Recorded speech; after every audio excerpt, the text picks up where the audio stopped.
നിങ്ങൾക്ക് അല്പം ചോദ്യങ്ങൾ ചോദിക്കാനുള്ള സമയം ഞാൻ അങ്ങോട്ട് തരികയാണ്. ആൾക്കാർ വന്നുകൊണ്ടിരിക്കുന്നതിനിടയ്ക്ക് നിങ്ങൾക്ക് 5-6 ചോദ്യങ്ങൾ ചോദിക്കാം. ചോദ്യങ്ങൾ ചോദിച്ചോളൂ.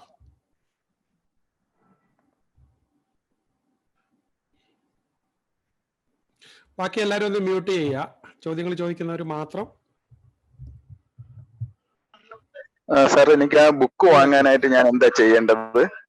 ഒരു ബുക്ക് വാങ്ങാനായിട്ട് ഇന്റർനെറ്റ് വഴി അതൊന്നും.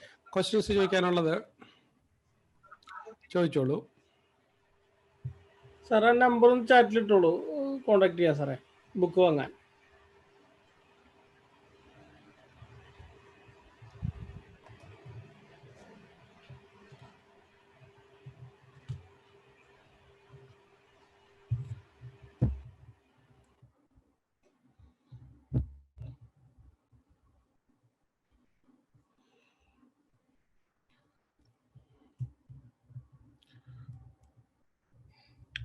Hello sir, good evening.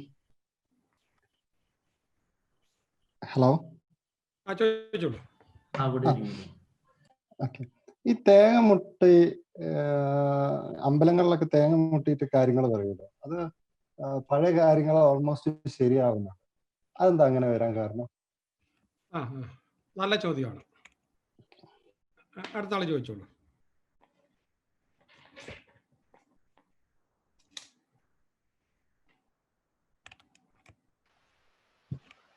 Hello.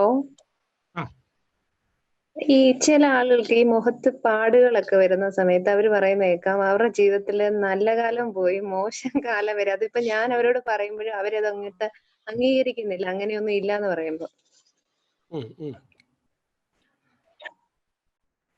Okay, അടുത്ത ചോദ്യം.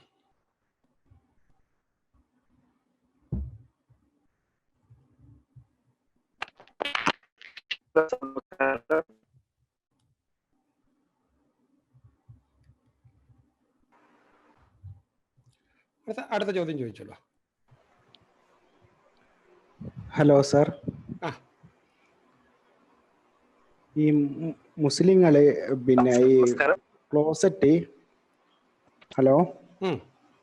ക്ലോസറ്റ് പടിഞ്ഞാറ് ഭാഗത്തും തിരിച്ചിട്ട് വെക്കറെന്ന് പറയുന്നേക്കാം.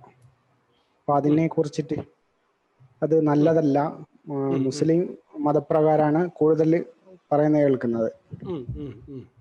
അപ്പൊ പടിഞ്ഞാറ് ഭാഗത്ത് തിരിച്ചു വെച്ചാൽ ഭയങ്കര ദോഷാലോ. പിന്നെ നിസ്കരിക്കുന്ന വേറെ വിഷയങ്ങളൊന്നും അതിനകത്തില്ല, പുണ്യസ്ഥലങ്ങളെ ബഹുമാനിക്കാൻ വേണ്ടിയിട്ടാണ്. അതെ, അത് മനസ്സിലായി, നിസ്കരിക്കുന്ന. എന്നാലും അതിനെ കുറിച്ചിട്ട്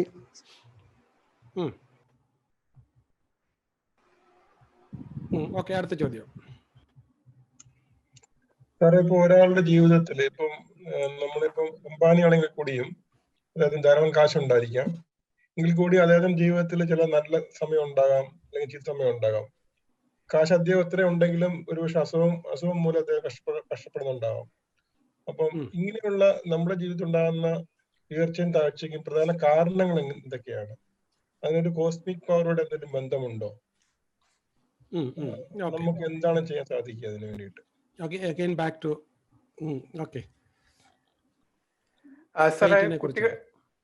സാറേ, കുട്ടികളെ പഠിക്കാൻ വേണ്ടി ഇരിക്കുന്നതിന് എന്തെങ്കിലും പൊസിഷനോ അങ്ങനെ എന്തെങ്കിലും ഉണ്ടോ? ഏത് ദിക്കിലേക്ക് ഇരുന്ന് പഠിച്ചു കഴിഞ്ഞാൽ കൂടുതൽ പഠിക്കാൻ പറ്റും, അങ്ങനെ എന്തെങ്കിലും ഒരു പഠിച്ചാൽ മതി. Good evening sir. ഈ വീടിന്റെ മുഖം തെക്ക് ഭാഗത്തേക്ക് വരാൻ പാടില്ല എന്ന് പറയാറുണ്ട്, അവിടെ തെക്കോട്ട് ഇറങ്ങരുത്, അങ്ങനെ. സാറേ, ഈ സൂപ്പർ ലോ ഓഫ് അട്രാക്ഷനില് നമ്മൾ ഉള്ളിലുള്ള കഴിവുകൾ തന്നെയാണ് വർദ്ധിപ്പിക്കുന്നത്, പുറമുള്ള ഒരു സൂപ്പർ നാച്ചുറൽ എന്തുവാണോ, ബാഹ്യമായ എന്തെങ്കിലും ശക്തിയാണോ? അടുത്തത്. നമസ്കാരം. ബോർഡിലെ നമ്മുടെ ആഗ്രഹങ്ങളൊക്കെ അവിടെ അങ്ങനെ ഒട്ടിച്ചു വെച്ചിട്ടും കുറെ കാലം കഴിഞ്ഞിട്ട് ശരിയാവുന്നില്ല, അതെന്തുകൊണ്ടായിരിക്കും? സാർ, ഈ ലക്ഷണശാസ്ത്രം എന്ന് പറയുന്നത് ശരിയാണോ? സാറേ, ഈ പ്രായമുള്ളവരെല്ലാം ഈ ഷാവ് ഇടുവെന്നെല്ലാം പറയുന്നില്ലേ, അപ്പൊ അതിനെ കുറിച്ച് എന്തെങ്കിലും സാർ, നമ്മള് ഒരു കാര്യം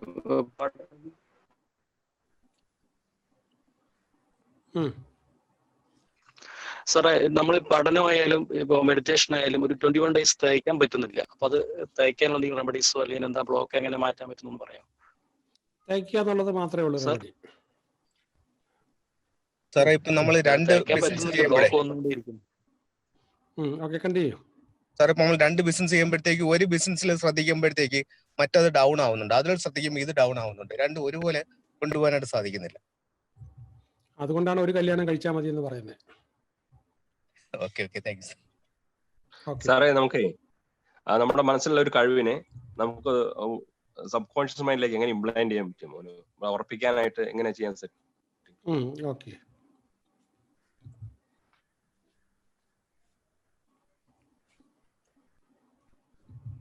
അടുത്തത്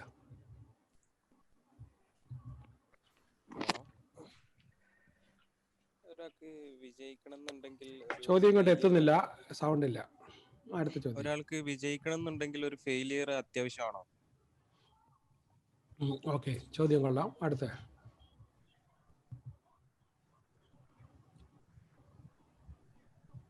സാർ സംശയം ചോദ്യം. ഇപ്പം സാധാരണ പറയാറുണ്ട് നമ്മളൊരു എന്തെങ്കിലും ആയിത്തീരണം എന്നതിൽ ആഗ്രഹിക്കുന്നതിനേക്കാൾ നല്ലത് എന്തെങ്കിലും ചെയ്യാൻ പറ്റണം എന്നുള്ളതാണ്. അപ്പൊ സ്വാഭാവികമായിട്ട് ആ ഒരു അധികാരം അല്ല പദവി നമുക്ക് ലഭിച്ചിരിക്കുന്നു പറയാറുണ്ട്.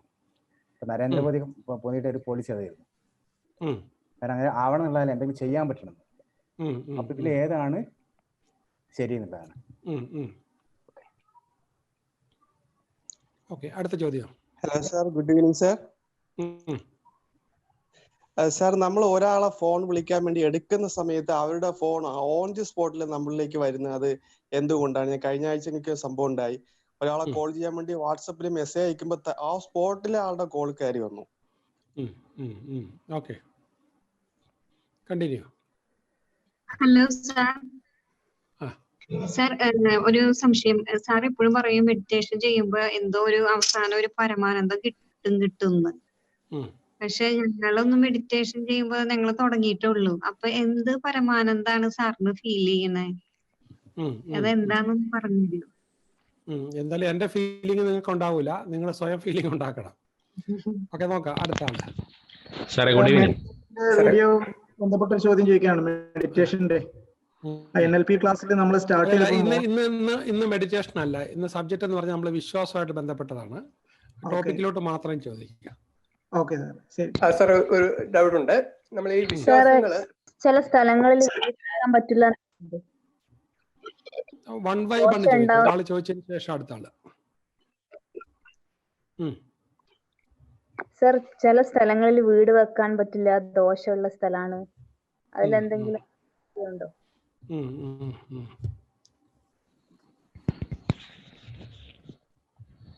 സാറേ, ഈ സയന്റിഫിക്കലി പ്രൂവ് ചെയ്യാത്ത വിശ്വാസങ്ങളൊക്കെ എല്ലാം അന്ധവിശ്വാസങ്ങളല്ലേ സാർ? നമ്മളെ മതങ്ങളാണെങ്കിൽ പോലും ഒരു സൃഷ്ടിയാന്ന് പറയുന്നു. അപ്പം സയന്റിഫിക്കലി പ്രൂവ് ചെയ്യാത്ത എന്തിനേയും നമുക്കൊരു അന്ധവിശ്വാസമായിട്ട് പരിഗണിച്ചുകൂടെ? ഹലോ സാർ, മറ്റൊരാളുടെ ഔറ ഫീൽഡ് നമ്മളിൽ എന്തെങ്കിലും മറ്റൊരാളുടെ ഔറ ഫീൽഡിൽ അത് നമ്മളിൽ എന്തെങ്കിലും ഒരു മാറ്റം ഉണ്ടാക്കും, അല്ലെങ്കിൽ നെഗറ്റീവായിട്ടോ പോസിറ്റീവായിട്ടോ എന്തെങ്കിലും ഇമ്പാക്ട് ഉണ്ടാക്കാൻ ചാൻസ് ഉണ്ട്? ഹലോ സാർ, ഇവിടെ അടുത്ത ഒരു വീട്, അവിടെ ആര് വന്ന് താമസിച്ചാലും അവർക്ക് ഭയങ്കര ദോഷാന്ന് പറയണു. എന്നിട്ട് എല്ലാവരും ആ വീട് വിറ്റ് പോവാണ്. അതിനെന്തെങ്കിലും കാര്യമുണ്ടോ? സാറേ, നമ്മൾ ചില ആളുകളെ അല്ലെങ്കിൽ ചില പ്ലേസ് ചെല്ലുമ്പോൾ നമുക്കൊരു നെഗറ്റീവ് എനർജി ഫീൽ ചെയ്യുന്നു. എന്തുകൊണ്ടാ സാർ? അസുഖങ്ങൾക്ക് വിരലില് കളറൊക്കെ രേഖപ്പെടുത്തിയിട്ട് കളർ തെറാപ്പി എന്ന് പറഞ്ഞിട്ട് ഒരു ട്രീറ്റ്മെന്റ് ഉണ്ട്. അത് മൂലം അസുഖം മാറുമോ? എന്താണ് യാഥാർത്ഥ്യം? അങ്ങനെ കുറെ കോഴ്സുകളൊക്കെ കാണുന്നുണ്ട്. സാറേ, എന്ത് സംഭവിച്ചാലും കുരുത്തക്കാടാന്ന് പറയുന്നു. അതിലെന്തെങ്കിലും ഉണ്ടോ? അവർക്ക് പറ്റിയത് കുരുത്തക്കാടാണ്. സാർ, ഈ ന്യൂമറോളജിയിൽ എന്തെങ്കിലും കാര്യമുണ്ടോ സാർ? സംഖ്യാശാസ്ത്രം ന്യൂമറോളജിയിൽ എന്തെങ്കിലും സയന്റിഫിക് ആയിട്ട് എന്തെങ്കിലും വസ്തുതയുണ്ടോ സാർ? സാറേ, നമ്മൾ ഈ സോൾ എന്ന് പറയുന്നത് അത് ശരിക്കും ഉള്ളതാണോ? അതൊരു ഒരു നമ്മളെ തന്നെ പറയുന്നതാണോ? അതൊരു നമ്മളെ മരിച്ചു കഴിയുമ്പോൾ സോൾ വിട്ടു പോകും എന്നൊക്കെ പറയുന്നത് ശരിക്കും ഉള്ളത് തന്നെയാണോ എന്നുള്ളൊരു ഡൗട്ട് ഉണ്ട്. സാർ ഈ ടെലിപ്പതി എന്ന് പറയുന്ന സംഭവം ഉള്ളതാണോ? ഓക്കെ, അടുത്ത ചോദ്യം. ക്ലയർവോയൻസ് ഉള്ളതാണോ? ക്ലയർവോയൻസിന്റെ ഒരു സയന്റിഫിക് ആയിട്ടുള്ളതാണെന്ന് പറഞ്ഞു. ഓക്കെ, അടുത്ത ചോദ്യം.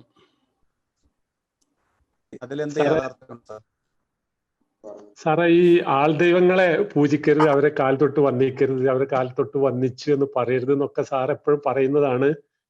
എന്നിരുന്നാലും താങ്കളുടെ ഈ ക്ലാസ് എടുക്കുന്ന ആൾക്കാരെല്ലാം ഞങ്ങള് വിജയൻ സാറിന്റെ കാൽ തൊട്ട് വന്ദിച്ചും കൊണ്ട് തുടത്തുന്നു, പിന്നെ അദ്ദേഹത്തെ നമസ്കരിച്ചും കൊണ്ട് തുടത്തുന്നു എന്നൊക്കെ പറഞ്ഞിട്ടാണ് ക്ലാസ് തുടത്താറുള്ളത്. സാറൊന്ന് നിർത്തണ്ടേ ആ പരിപാടി? Okay okay. Good evening sir. Good evening sir. Good evening sir. നമ്മളിപ്പോ വീട് എടുക്കുന്ന സമയത്തെ ഈ ക്ഷേത്രത്തിനേക്കാളും ഉയർച്ചയിൽ വരരുത് അല്ലെങ്കിൽ ഉയരത്തിൽ വരരുത് എന്നുള്ളൊരു വിശ്വാസമുണ്ട് സാർ. അതിൽ എന്തെങ്കിലും കാര്യമുണ്ടോ? ഓക്കെ, അടുത്തത്. സാറേ, ഈ മരണാനന്തര ജീവിതം എന്ന് പറയണ ഉള്ളതാണോ സാറേ? ഓക്കെ സാറേ, ഈ മുൻ ജന്മം അങ്ങനെ ഒന്നുണ്ടോ സാർ? ഓക്കെ. ഹലോ സാർ, ഈ നാഗരികാവിന്റെ അടുത്ത് കിടക്കുന്നതുകൊണ്ട് വല്ല ദോഷമുണ്ടോ? ഏതിന്റെ? നാഗരികാവിന്റെ അടുത്ത് കിടക്കുന്നത് കൊണ്ട് വല്ല ദോഷമുണ്ടോ? എനിക്ക് മനസ്സിലായില്ല. ഏതിന്റെ അടുത്ത് കിടക്കുന്നത്? ക്ഷേത്രത്തിന്റെ അടുത്ത്. Okay okay. ശാപവാക്കുകൾ പറയരുത് എന്ന് പറയാറുണ്ടല്ലോ, ശപിച്ച് സംസാരിക്കരുത് എന്നുള്ളത്, അതിന്റെ ഒരു വശം ഒന്ന് പറയാമോ? ഓക്കെ, അടുത്ത ചോദ്യം.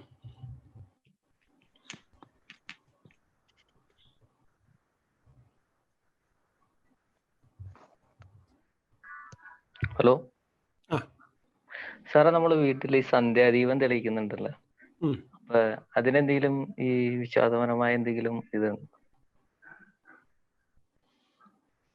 സന്ധ്യാദീപം തെളിയിക്കേണ്ടത് പണ്ട് മുതലേ അത്യാവശ്യമായിരുന്നു. ഇന്ന് അങ്ങനെയല്ല, നമ്മൾ സ്വിച്ച് ഓൺ ചെയ്താൽ മതി. സ്വിച്ച് ഓൺ ചെയ്യാനില്ലെങ്കിൽ, ഇല്ല കറണ്ട് ഇല്ലെങ്കിൽ നിശ്ചയമായും വീട്ടിൽ സന്ധ്യാദീപം തെളിയിക്കണം. അല്ല, കറണ്ട് ഇല്ലെങ്കിലും നമ്മള് ഒരു വിളക്ക് വെക്കുമല്ലോ വീട്ടില്. അപ്പൊ അതിനെ പറ്റിയാണ് ചോദിച്ചത്. അതിൽ വിശ്വസിക്കുന്നവർക്ക് ചെയ്യാം, പക്ഷെ അത് വിശ്വസിക്കുന്നില്ലാത്തവർക്ക് ലൈറ്റ് ഇട്ടാൽ മതി.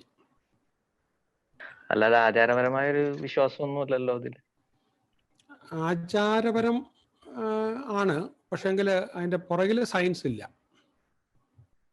ശരി സാർ, താങ്ക്സ്. ഓക്കെ, വീട്ടിൽ വിളക്ക് വേണം. അത് ലൈറ്റ് ഇല്ല എന്നുണ്ടെങ്കിൽ തീർച്ചയായിട്ടും നമുക്ക് തിരി കത്തിക്കുക എന്തെങ്കിലും ചെയ്യണം.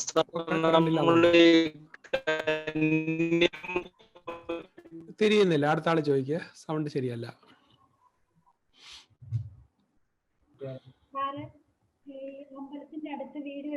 സാറേ, ഹലോ സാർ. ചേത്താൻകൂട് വന്നെല്ലാം പറയുന്നില്ലേ സാർ? ചേത്താൻകൂടുന്നു. ഓക്കെ.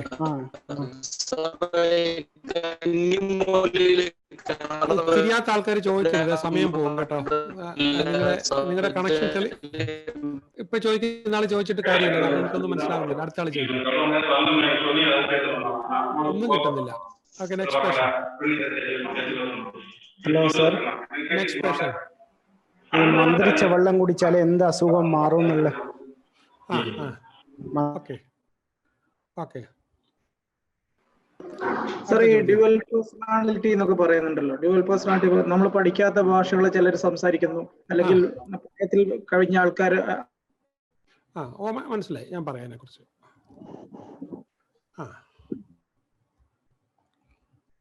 ഓക്കെ, അടുത്ത ചോദ്യം. സാറേ, ഈ ആൾദൈവങ്ങൾ ആയിട്ട് ചിലരിക്കുന്നവര് നമ്മൾ ചെല്ലുമ്പോൾ നമ്മുടെ പാസ്റ്റ് മൊത്തം ക്ലിയർ ആയിട്ട് പറയും. അതെന്താ? ഫ്യൂച്ചർ പറയാൻ പറ്റുന്നില്ല അല്ലേ? ഇല്ല, അവര് ഫ്യൂച്ചർ പറയുന്ന കറക്റ്റ് അല്ല, പക്ഷെ പാസ്റ്റ് അവർ കൃത്യമായിട്ട് പറയുന്നത്. അത് സിക്സ്ത് സെൻസ് ആണോ, അതായത് മൈൻഡ് റീഡ് ചെയ്യുകയാണോ, അതായത് പരഹൃദയ ജ്ഞാനമാണോ? രണ്ടും അല്ല, ഒരു ട്രിക്കാണത്. സാറേ ഈ അമ്പലത്തിന്റെ അടുത്ത് വീട് വെക്കുമ്പോഴേ വീടുണ്ടാകുമ്പം നമ്മൾ ബീഫ് അവിടെ കയറ്റാൻ പറ്റില്ല എന്നൊക്കെ പറയുന്നേ, അതിലേ കൊണ്ടുപോകരുത് എന്നൊക്കെ പറയുന്നേ. ഞാൻ ഒരിക്കലും തായ്ലൻഡിൽ കൂടെ ഇങ്ങനെ യാത്ര ചെയ്യുമ്പോൾ ബുദ്ധന്റെ പ്രതിമ വെച്ചേക്കുന്നതിന്റെ മുന്നിൽ അവര് ബുദ്ധന് വേണ്ടിയിട്ട് നിവേദ്യം കൊടുത്തേക്കുവാണ്. കൊക്കക്കോള, ഫാൻഡ, പന്നിമാംസം ഒക്കെ കൊടുത്തേക്കുവാണ്. കാരണം അവർക്ക് ഇഷ്ടപ്പെടുന്നതാണ് അവിടെ ദൈവത്തിന് കൊടുക്കുന്നത്. അത് തന്നെയാണ് ഇവിടെ. ഓക്കെ, നാഡീ ജ്യോതിഷം സത്യമാണോ സാർ? നാഡീ ജ്യോതിഷം നാഡീ ജ്യോതിഷം സത്യമാണെന്ന് നിങ്ങൾക്ക് വിശ്വസിക്കാം. 10,000 വർഷങ്ങൾക്ക് മുമ്പ് നിങ്ങളെ കുറിച്ച് എഴുതിയ ഓലകൾ അവിടെ നിന്ന് കണ്ടെടുത്ത് നിങ്ങളുടെ തമ്പിംവർഷം വെച്ചിട്ട് കണ്ടെടുത്തിട്ട് നിങ്ങളോട് അതിന്റെ ഫലം പറയാറുണ്ട്. പക്ഷേ സൂര്യ TV അടുത്ത കാലത്തൊരു അതിനെക്കുറിച്ചൊരു ഫീച്ചർ ചെയ്തിരുന്നു. നിങ്ങൾക്ക് എനിക്ക് തോന്നുന്നത് യൂട്യൂബിൽ കിട്ടുമായിരിക്കും. ഈ നാഡീ ജ്യോത്സ്യത്തിന് വേണ്ടിയിട്ട് 10,000 വർഷം പഴക്കം ഉണ്ടെന്ന് പറയുന്ന ഓലകൾ ഓല വെട്ടി പുഴുങ്ങി അത് എന്തോ ഒരു പ്രോസസ്സ് ചെയ്ത് ചെളിയിലൊക്കെ ഇട്ട് അതിൽ എഴുതി വെക്കുന്ന കാര്യങ്ങൾ അവർ രഹസ്യമായിട്ട് ക്യാമറയിലൂടെ അത് എടുത്തിട്ട് പ്രചരിപ്പിച്ചിരുന്നു. ഓക്കെ, അതിനെക്കുറിച്ച് ഞാൻ അവിടെ തന്നെ നേരിൽ പോയി തമിഴ്നാട്ടിലെ വൈദീശ്വരൻ കോവിൽ എന്ന് പറയുന്ന സ്ഥലത്ത് ഞാൻ തന്നെ പേഴ്സണലി കുംഭകോണം എന്ന് പറഞ്ഞ സ്ഥലത്തേക്ക് ഞാൻ ബസ്സിൽ കയറിപ്പോയി. എന്നെ 2 പേര് എൻ്റെ കൂടെ വന്നിരുന്നു, 3 പേര് വന്നിരുന്നു. നമ്മൾ അവിടെ പോയി ഒരു സ്റ്റഡിയൊക്കെ നടത്തിയതാണ്. അതിനെക്കുറിച്ച് വിശദമായിട്ട് സ്റ്റഡി നടത്തിയതാണ്. അതിനകത്ത് വളരെ ശാസ്ത്രീയമായ ഒരു തട്ടിപ്പാണത്.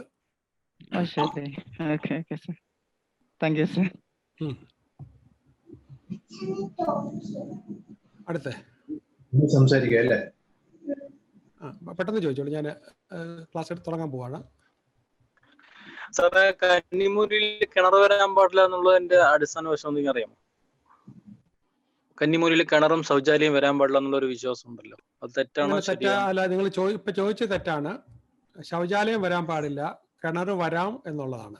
പക്ഷേ ശരിക്കും പറഞ്ഞാൽ ഞാൻ വെറുതെ എൻ്റെ ഒത്തിരി സമയം ഈ ജ്യോത്സ്യത്തെക്കുറിച്ചുള്ള എല്ലാ മൂലഗ്രന്ഥങ്ങളും അതുപോലെ തന്നെ വാസ്തുവിനെ കുറിച്ചുള്ള എല്ലാ ഗ്രന്ഥങ്ങളും ദിവസങ്ങളോളം ഇരുന്ന് റിസർച്ച് മെത്തഡോളജി ഉപയോഗിച്ചുകൊണ്ട് ഞാൻ അതിനെക്കുറിച്ച് ഗവേഷണം നടത്തിയത് വെറും വേസ്റ്റ് ആയിരുന്നു. ആക്ച്വലി യാതൊരു ആവശ്യമില്ലാത്തൊരു സാധനമാണ്. പക്ഷെ കേരളം മുഴുവനും വിശ്വസിച്ചുകൊണ്ടിരിക്കുന്ന ഒരു തോന്നിവാസമാണ്. ആ സമയത്ത് ജർമ്മനിയിലുള്ള ഒരുപാട് കെട്ടിടങ്ങളുണ്ട്. കേരളത്തിലെ മൊത്തം എണ്ണിക്കഴിഞ്ഞാൽ മൊത്തം കേരളത്തിൽ 40 ലക്ഷം കെട്ടിടങ്ങളേ ഉള്ളൂ. അതിനകത്ത് ഈ നല്ല കെട്ടിടങ്ങൾ എന്ന് പറയുന്നത് ഒരു 10 ലക്ഷം കെട്ടിടത്തിനകത്തേ ഉള്ളൂ. അപ്പോൾ അതേസമയത്ത് ഷിക്കാഗോയിലോ ജപ്പാനിലോ ഈവൻ ദുബായിലോ ഒന്നും ഈ സാധനങ്ങളില്ല.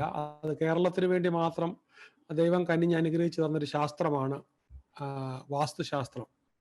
അപ്പം അതുകൊണ്ട് കേരളീയർ അത് പാലിക്കണമെന്ന് നിർബന്ധമുണ്ട്. അല്ലെങ്കിൽ അവർ അവർക്ക് പ്രശ്നമുണ്ടാകും. അപ്പോൾ കേരളീയർക്ക് മാത്രമുള്ള നിങ്ങൾ ഭാഷ മാറ്റിയാൽ മതി. നിങ്ങൾക്ക് ഇനി എന്തെങ്കിലും നിങ്ങൾക്ക് വാസ്തു പ്രശ്നം ഉണ്ടെങ്കിൽ നിങ്ങൾ നിങ്ങളുടെ ഭാഷ മാറ്റിയാൽ മതി. കാരണം അത് മലയാളികൾക്ക് മാത്രമുള്ളൊരു ശാസ്ത്രമാണ്, മറ്റുള്ള സ്ഥലത്തിൽ അതില്ല. അതുകൊണ്ട് നിങ്ങൾ ഭാഷ മാറ്റുക, അതാണ് എനിക്ക് അതിനെക്കുറിച്ച്. കാരണം ഞാൻ വിശദമായിട്ട് അതിനെക്കുറിച്ച് പഠിച്ചതാണ്. അതിൻ്റെ എല്ലാ വശങ്ങളും ഞാൻ വേണമെങ്കിൽ സമയമുള്ളപ്പോഴാണ് ഞാൻ വരച്ചൊക്കെ പറയാം. ഓക്കെ, അപ്പൊ മനുഷ്യനെ വളരെ ശാസ്ത്രീയമായിട്ട് പറ്റിക്കാൻ പറ്റിയ ഒരു ശാസ്ത്രമാണ് വാസ്തുശാസ്ത്രം. പക്ഷെ നിങ്ങൾക്ക് അതിൽ നിന്ന് മാറി നിൽക്കാൻ പറ്റത്തില്ല. കാരണം ഒരു വീട് വെച്ച് കഴിഞ്ഞാൽ, വാസ്തു ഇല്ലാതെ വീട് വെച്ച് കഴിഞ്ഞാൽ വിൽക്കാൻ പോയാൽ അത് വാങ്ങാൻ വരുന്നവർ വാസ്തു ശരിയല്ലെങ്കിൽ അതിൻ്റെ പേരിൽ അതിൻ്റെ മാർക്കറ്റ് മൂല്യം കുറയ്ക്കും എന്നും പറഞ്ഞൊരു സംഭവം മാത്രമുണ്ട്. ഇപ്പൊ തന്നെയല്ല, കേരളത്തിലെ വാസ്തുക്കാരാണെങ്കിലാണ് വാഹന വാസ്തു ഒക്കെ കണ്ടുപിടിച്ചതാണ്. ജർമ്മൻ കാറുകൾക്കൊക്കെ വാഹന വാസ്തു കണ്ടുപിടിച്ച ആൾക്കാരാണ് കേരളത്തിലുള്ള വാസ്തുശാസ്ത്രികൾ. അപ്പൊ അതുകൊണ്ട് ഇവിടെ മാത്രമുള്ളൊരു പ്രതിഭാസമാണ്, വേറെ ഉള്ള സ്ഥലത്തുള്ള ഒരു സാധനമല്ല. ഇപ്പൊ ദുബൈയിലൊക്കെ നല്ല പ്രോഗ്രസ് ഉണ്ട്. കാരണം സാമ്പത്തികമായിട്ട് നല്ല പ്രോഗ്രസ് ഉണ്ട്. കാരണം അവരിതിലൊന്നും വിശ്വസിക്കാത്തതുകൊണ്ട്. നമ്മളിതിൽ വിശ്വസിക്കുന്നതാണ് നമ്മളുടെ ശാപം. അതുകൊണ്ട് നിങ്ങൾ ഇതിനു വേണ്ടിയിട്ട് വെറുതെ സമയം കളയണ്ട. ഒന്ന് നിങ്ങൾ ഇവിടെ നിൽക്കുക, അല്ലെങ്കിൽ ഞാൻ ഹലോ സാർ,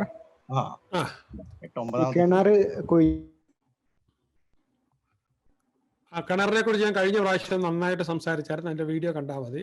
എങ്ങനെയാണ് കിണറിന്റെ സ്ഥാനം കാണുന്നതെന്നൊക്കെ ഞാൻ വിശദമായിട്ട് ഇതിനകത്ത് തന്നെ സംസാരിച്ചിട്ടുള്ളതാണ്. ഇനി ഞാൻ കുറച്ച് കാര്യങ്ങൾ മാത്രം പറയാം. കാരണം ഈ എല്ലാ അന്ധവിശ്വാസങ്ങളും തീർന്നു പോയ കേരളം ചിലപ്പോൾ രക്ഷപ്പെട്ടു പോകും. അതുകൊണ്ട് ഞാൻ കുറച്ച് ഭാഗം മാത്രം പറയാം. നമ്മുടെ കയ്യിൽ ചില കഴുത്തിൽ ഏലസ് ഇടുന്ന ആൾക്കാരുണ്ട്. ആക്ച്വലി ഏലസിനെ കുറിച്ച് ഞാനിങ്ങനെ ഒത്തിരി പുറകോട്ട് പോയി പഠിച്ചിരുന്നു. അപ്പം ഏലസ് എന്ന് പറയുന്നത് പണ്ട് കാലത്ത് 12,000 വർഷങ്ങൾക്ക് മുമ്പൊക്കെ ഇവിടെ ആയുർവേദമൊക്കെ നന്നായിട്ട് നിൽക്കുന്ന സമയത്ത് വൈദ്യന്മാര് ഒരു കേസ് ഷീറ്റായിട്ട് ഉപയോഗിച്ചതാണ്. കാരണം അന്ന് അവർക്ക് എഴുതി വെക്കാനുള്ള സംവിധാനം ഒന്നുമില്ല.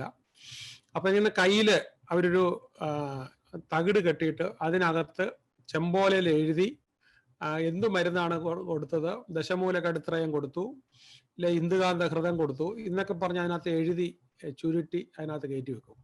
എന്നിട്ട് ഇത് കയ്യിൽ നിന്ന് അഴിക്കരുതെന്ന് പറയും. കാരണം അഴിച്ച ഭാര്യയുടെ ഇതും ഭർത്താവിൻ്റെ ഇതും അങ്ങോട്ടും ഇങ്ങോട്ടും മാറിപ്പോകും. അപ്പൊ അതുകൊണ്ട് കയ്യിൽ നിന്ന് അഴിക്കരുതെന്ന് പറഞ്ഞേക്കും തിരിച്ചു വരുന്നത്. അപ്പൊ അവരൊരു വിശ്വാസമായിട്ട്, കാരണം അതിന്റെ മുകളിൽ ഇവർ എഴുതാൻ തുറക്കുമ്പോൾ നാരായം കൊണ്ടാണ് എഴുതുന്നത്. നാരായം അല്ല, ഒരു ചെമ്പോല എഴുതുന്ന വേറൊരു സാധനമുണ്ട്, അത് വെച്ചിട്ടാണ് എഴുതുന്നത്. അപ്പൊ എഴുതുമ്പോൾ ആദ്യം ഒരു ഓം എഴുതിയിട്ടാണ് എഴുതുന്നത്. അപ്പോൾ എന്താ ഇപ്പൊ ഇതിനകത്ത് എന്തോ മന്ത്രമാണെന്നാണ് അവർ വിചാരിച്ചേക്കുന്നത്. അതിന് അടിയിൽ എഴുതിയേക്കുന്നത് നമ്മൾ ഡോക്ടർമാർ ഇന്നത്തെ പ്രിസ്ക്രിപ്ഷൻ എഴുതുന്ന പോലെ എന്താ കൊടുത്തതെന്ന് അറിയാൻ വേണ്ടിയിട്ടായിരിക്കും.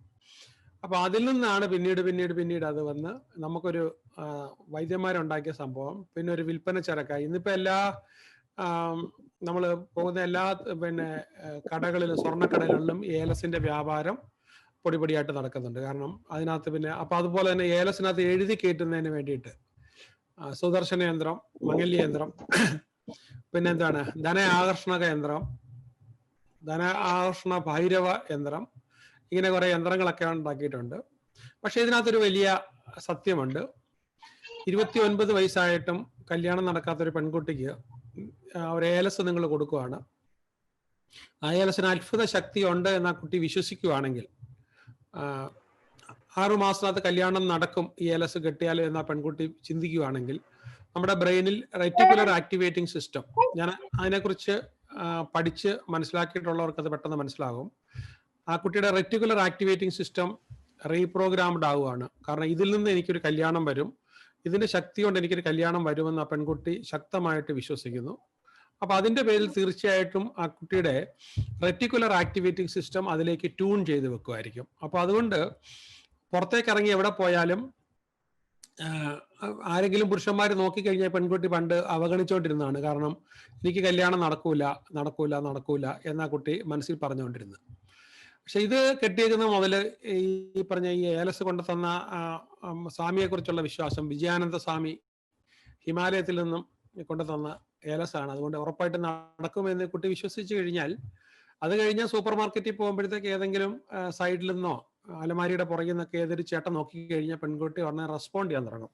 അവിടെ ഹോപ്പ് വന്നു. കാരണം റെറ്റിക്കുലർ ആക്ടിവേറ്റിംഗ് സിസ്റ്റം പ്രോഗ്രാംഡായി. അപ്പൊ സ്കൂട്ടറിൽ പോകുന്ന ചേട്ടൻ തിരിഞ്ഞു നോക്കിക്കഴിഞ്ഞാൽ പെൺകുട്ടി റെസ്പോണ്ട് ചെയ്യാൻ തുടങ്ങും. അപ്പൊ ആ റെസ്പോൺസിന്റെ ഫലമായിട്ട് എന്താണെങ്കിലും 3 മാസം കഴിയുമ്പോഴത്തേക്കും ഈ പെൺകുട്ടിക്ക് കല്യാണം ശരിയാവും.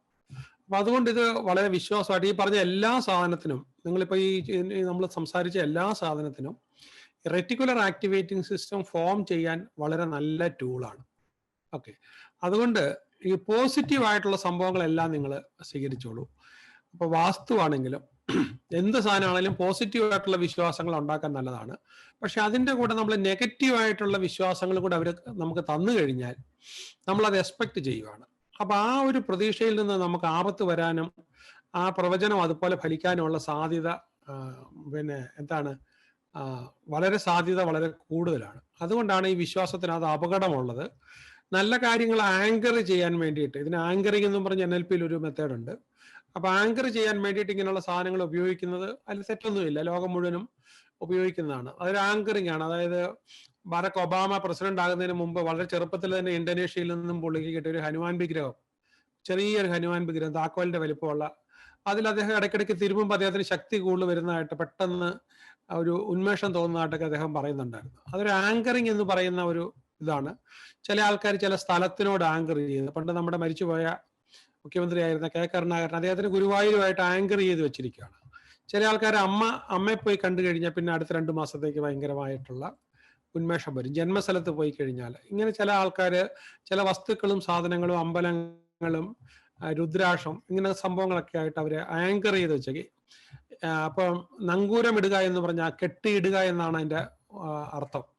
അപ്പൊ അത് നമുക്കൊരു NLP പഠിച്ച ഒരുവിധപ്പെട്ട എല്ലാവർക്കും, നമ്മുടെ ഈ ക്ലാസ്സിൽ തന്നെ NLPക്കാർ കുറെ പേര് ഇരിക്കുന്നുണ്ട്, അവർ ആർക്ക് വേണേലും നമുക്ക് പോസിറ്റീവായിട്ട് ആങ്കർ ചെയ്തെടുക്കാം. അതേസമയത്ത് നമുക്ക് നെഗറ്റീവായിട്ട് ആങ്കർ ചെയ്യാം. നമ്മൾ സെയിൽസിനൊക്കെ ശ്രമിച്ചിട്ടുള്ള ആൾക്കാർ ആദ്യം കസ്റ്റമർ നമ്മളെ റിജക്റ്റ് ചെയ്ത് അപ്പം ആ റിജക്ഷന്റെ വേദന നമ്മൾ സൂക്ഷിച്ചു വെക്കുകയാണെങ്കിൽ പിന്നെ അടുത്ത അതേ സ്വഭാവമുള്ള കസ്റ്റമർ അതേ രീതിയിലുള്ള ചോദ്യങ്ങൾ വരുമ്പോൾ നമ്മൾ മറ്റേ ക്വസ്റ്റ്യനുമായിട്ട് ആങ്കേഡായി പോകും. എക്സാമ്പിൾ, ഒരു പെൺകുട്ടിയെ പ്രണയിക്കുന്നു എന്നൊരു ചെറുപ്പക്കാരൻ പറഞ്ഞപ്പോഴത്തേക്ക് അവള് രൂക്ഷമായ പ്രതിപ്രവർത്തനം അവളിൽ നിന്നും ഉണ്ടായി. ആ റിജക്ഷൻ അവനെ നല്ലപോലെ വേദനിപ്പിച്ചിട്ടുണ്ട്.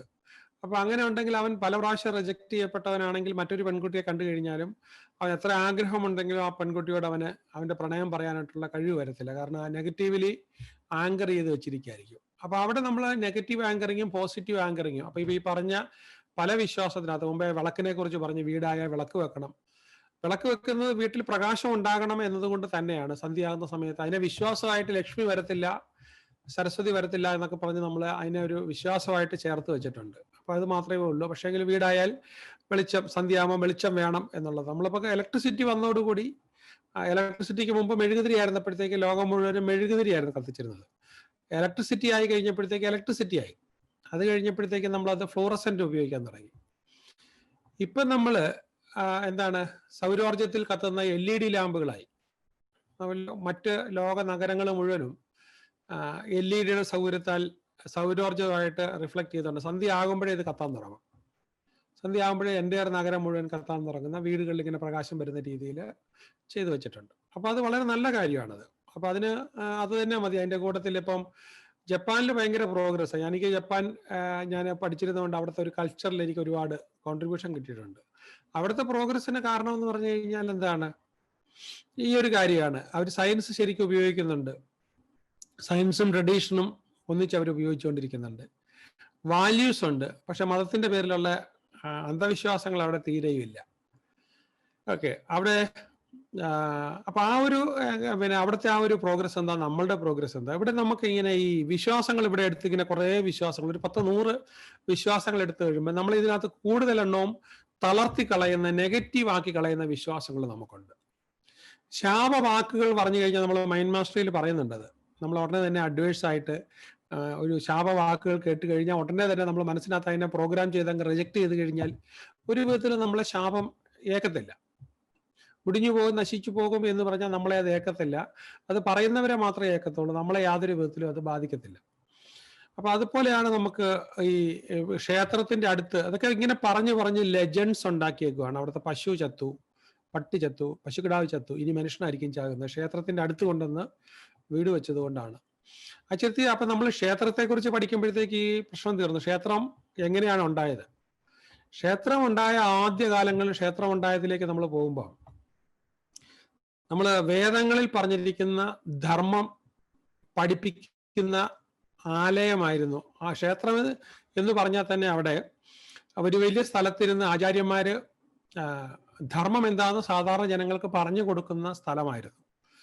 അപ്പൊ അവിടെ ഇങ്ങനെ പറഞ്ഞു കൊടുക്കുമ്പോൾ ഒരുപാട് പേര് കേട്ടോണ്ടിരിക്കും. അപ്പൊ അതിൻ്റെ കൂടെ സങ്കല്പ ഭാഗമായിട്ട് മണ്ണുകൊണ്ടോ കല്ലുകൊണ്ടോ മരം കൊണ്ടോ ഉണ്ടാക്കിയിട്ടുള്ള ദൈവത്തിന്റെ ഒരു രൂപം നമുക്കവിടെ വെച്ചിട്ട് അതിൻ്റെ മുന്നിൽ ഒരു സമർപ്പണം വെക്കും. അപ്പൊ അവിടെയൊക്കെ അത് നോക്കി നടത്താനായിട്ടൊരു കുറച്ച് പൈസയോ അല്ലെങ്കിൽ അന്നത്തെ പൈസയോ അതല്ലെങ്കിൽ അവരുടെ കൃഷി എടുക്കുന്നതിൻ്റെ ഒരു ഭാഗമൊക്കെ കൊണ്ടുവന്ന് ക്ഷേത്രത്തിന് വേണ്ടി കൊടുക്കുമായിരുന്നു.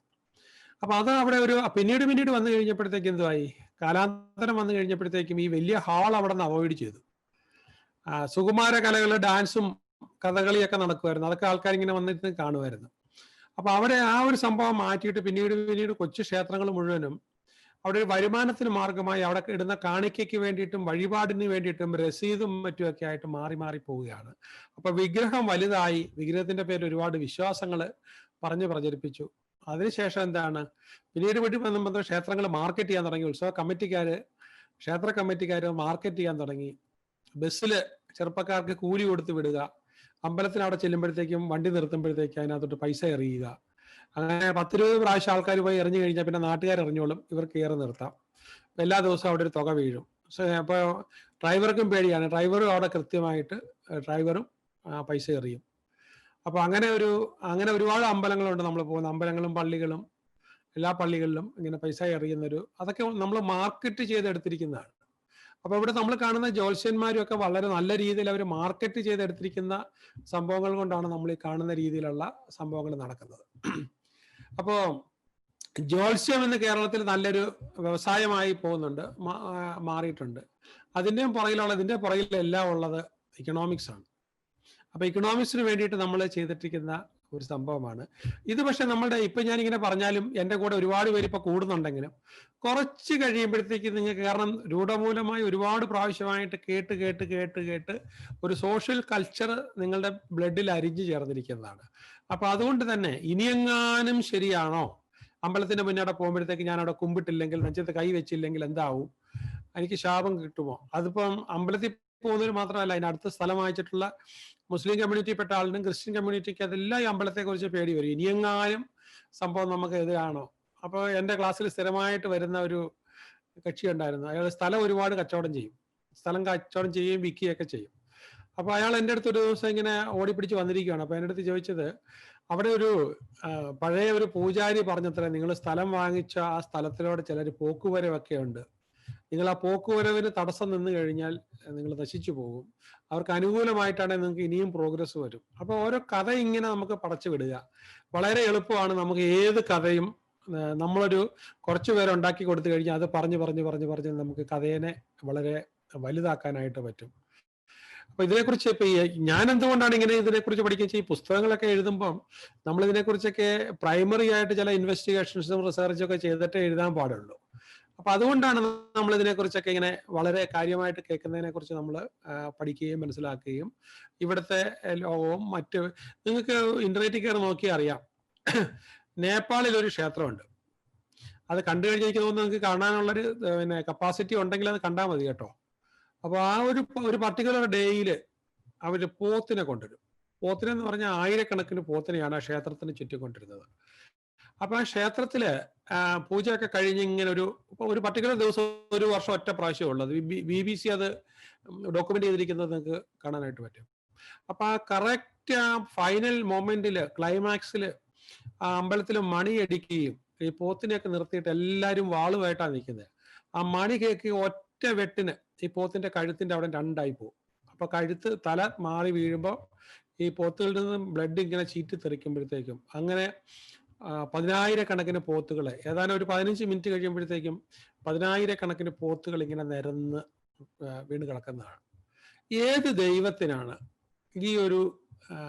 ഈ ആഭാസത്തരം തോന്നിവാസം കൊണ്ട് സംതൃപ്തി അടയുന്ന ഏത് ദൈവമാണ് ഈ ലോകത്തിലുള്ളത്? അവിടെ ഒരുപാട് ആചാരങ്ങൾ ഗോത്രവർഗങ്ങളിൽ നിന്നും ഉണ്ടായിട്ടുള്ളതാണ്. ഗോത്രവർഗത്തിന്റെ ഭാഗങ്ങളായിട്ടാണ്. നമ്മൾ ബൈബിളിലെടുത്ത് നോക്കുകയാണെങ്കിൽ ശരി,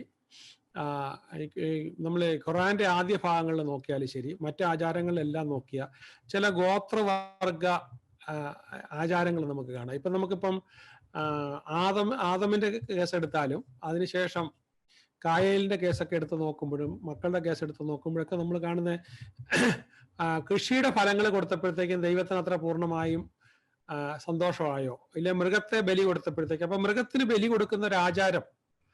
അപ്പോൾ അത് കഴിഞ്ഞ് നമ്മൾ എബ്രാഹാമിന്റെ കഥ എടുക്കുമ്പോഴൊക്കെ മൃഗത്തിന് ബലി കൊടുക്കുന്ന ഒരു ആചാരം ആക്ച്വലി ഒരു സാധു ജീവിനെ മുറിച്ചിട്ട് അതും കൊണ്ട് ബലി കൊടുത്തപ്പോൾ സംതൃപ്തമാകുന്ന ഏത് ദൈവമാണ്? അവിടെ ദൈവത്തിൻ്റെതല്ല, അവിടെ നമ്മുടെ വിശ്വാസത്തിൽ നിന്നും ഉരുത്തിരിഞ്ഞിട്ടുള്ള സാഹിത്യമാണ്, വിശ്വാസ സാഹിത്യമാണ്.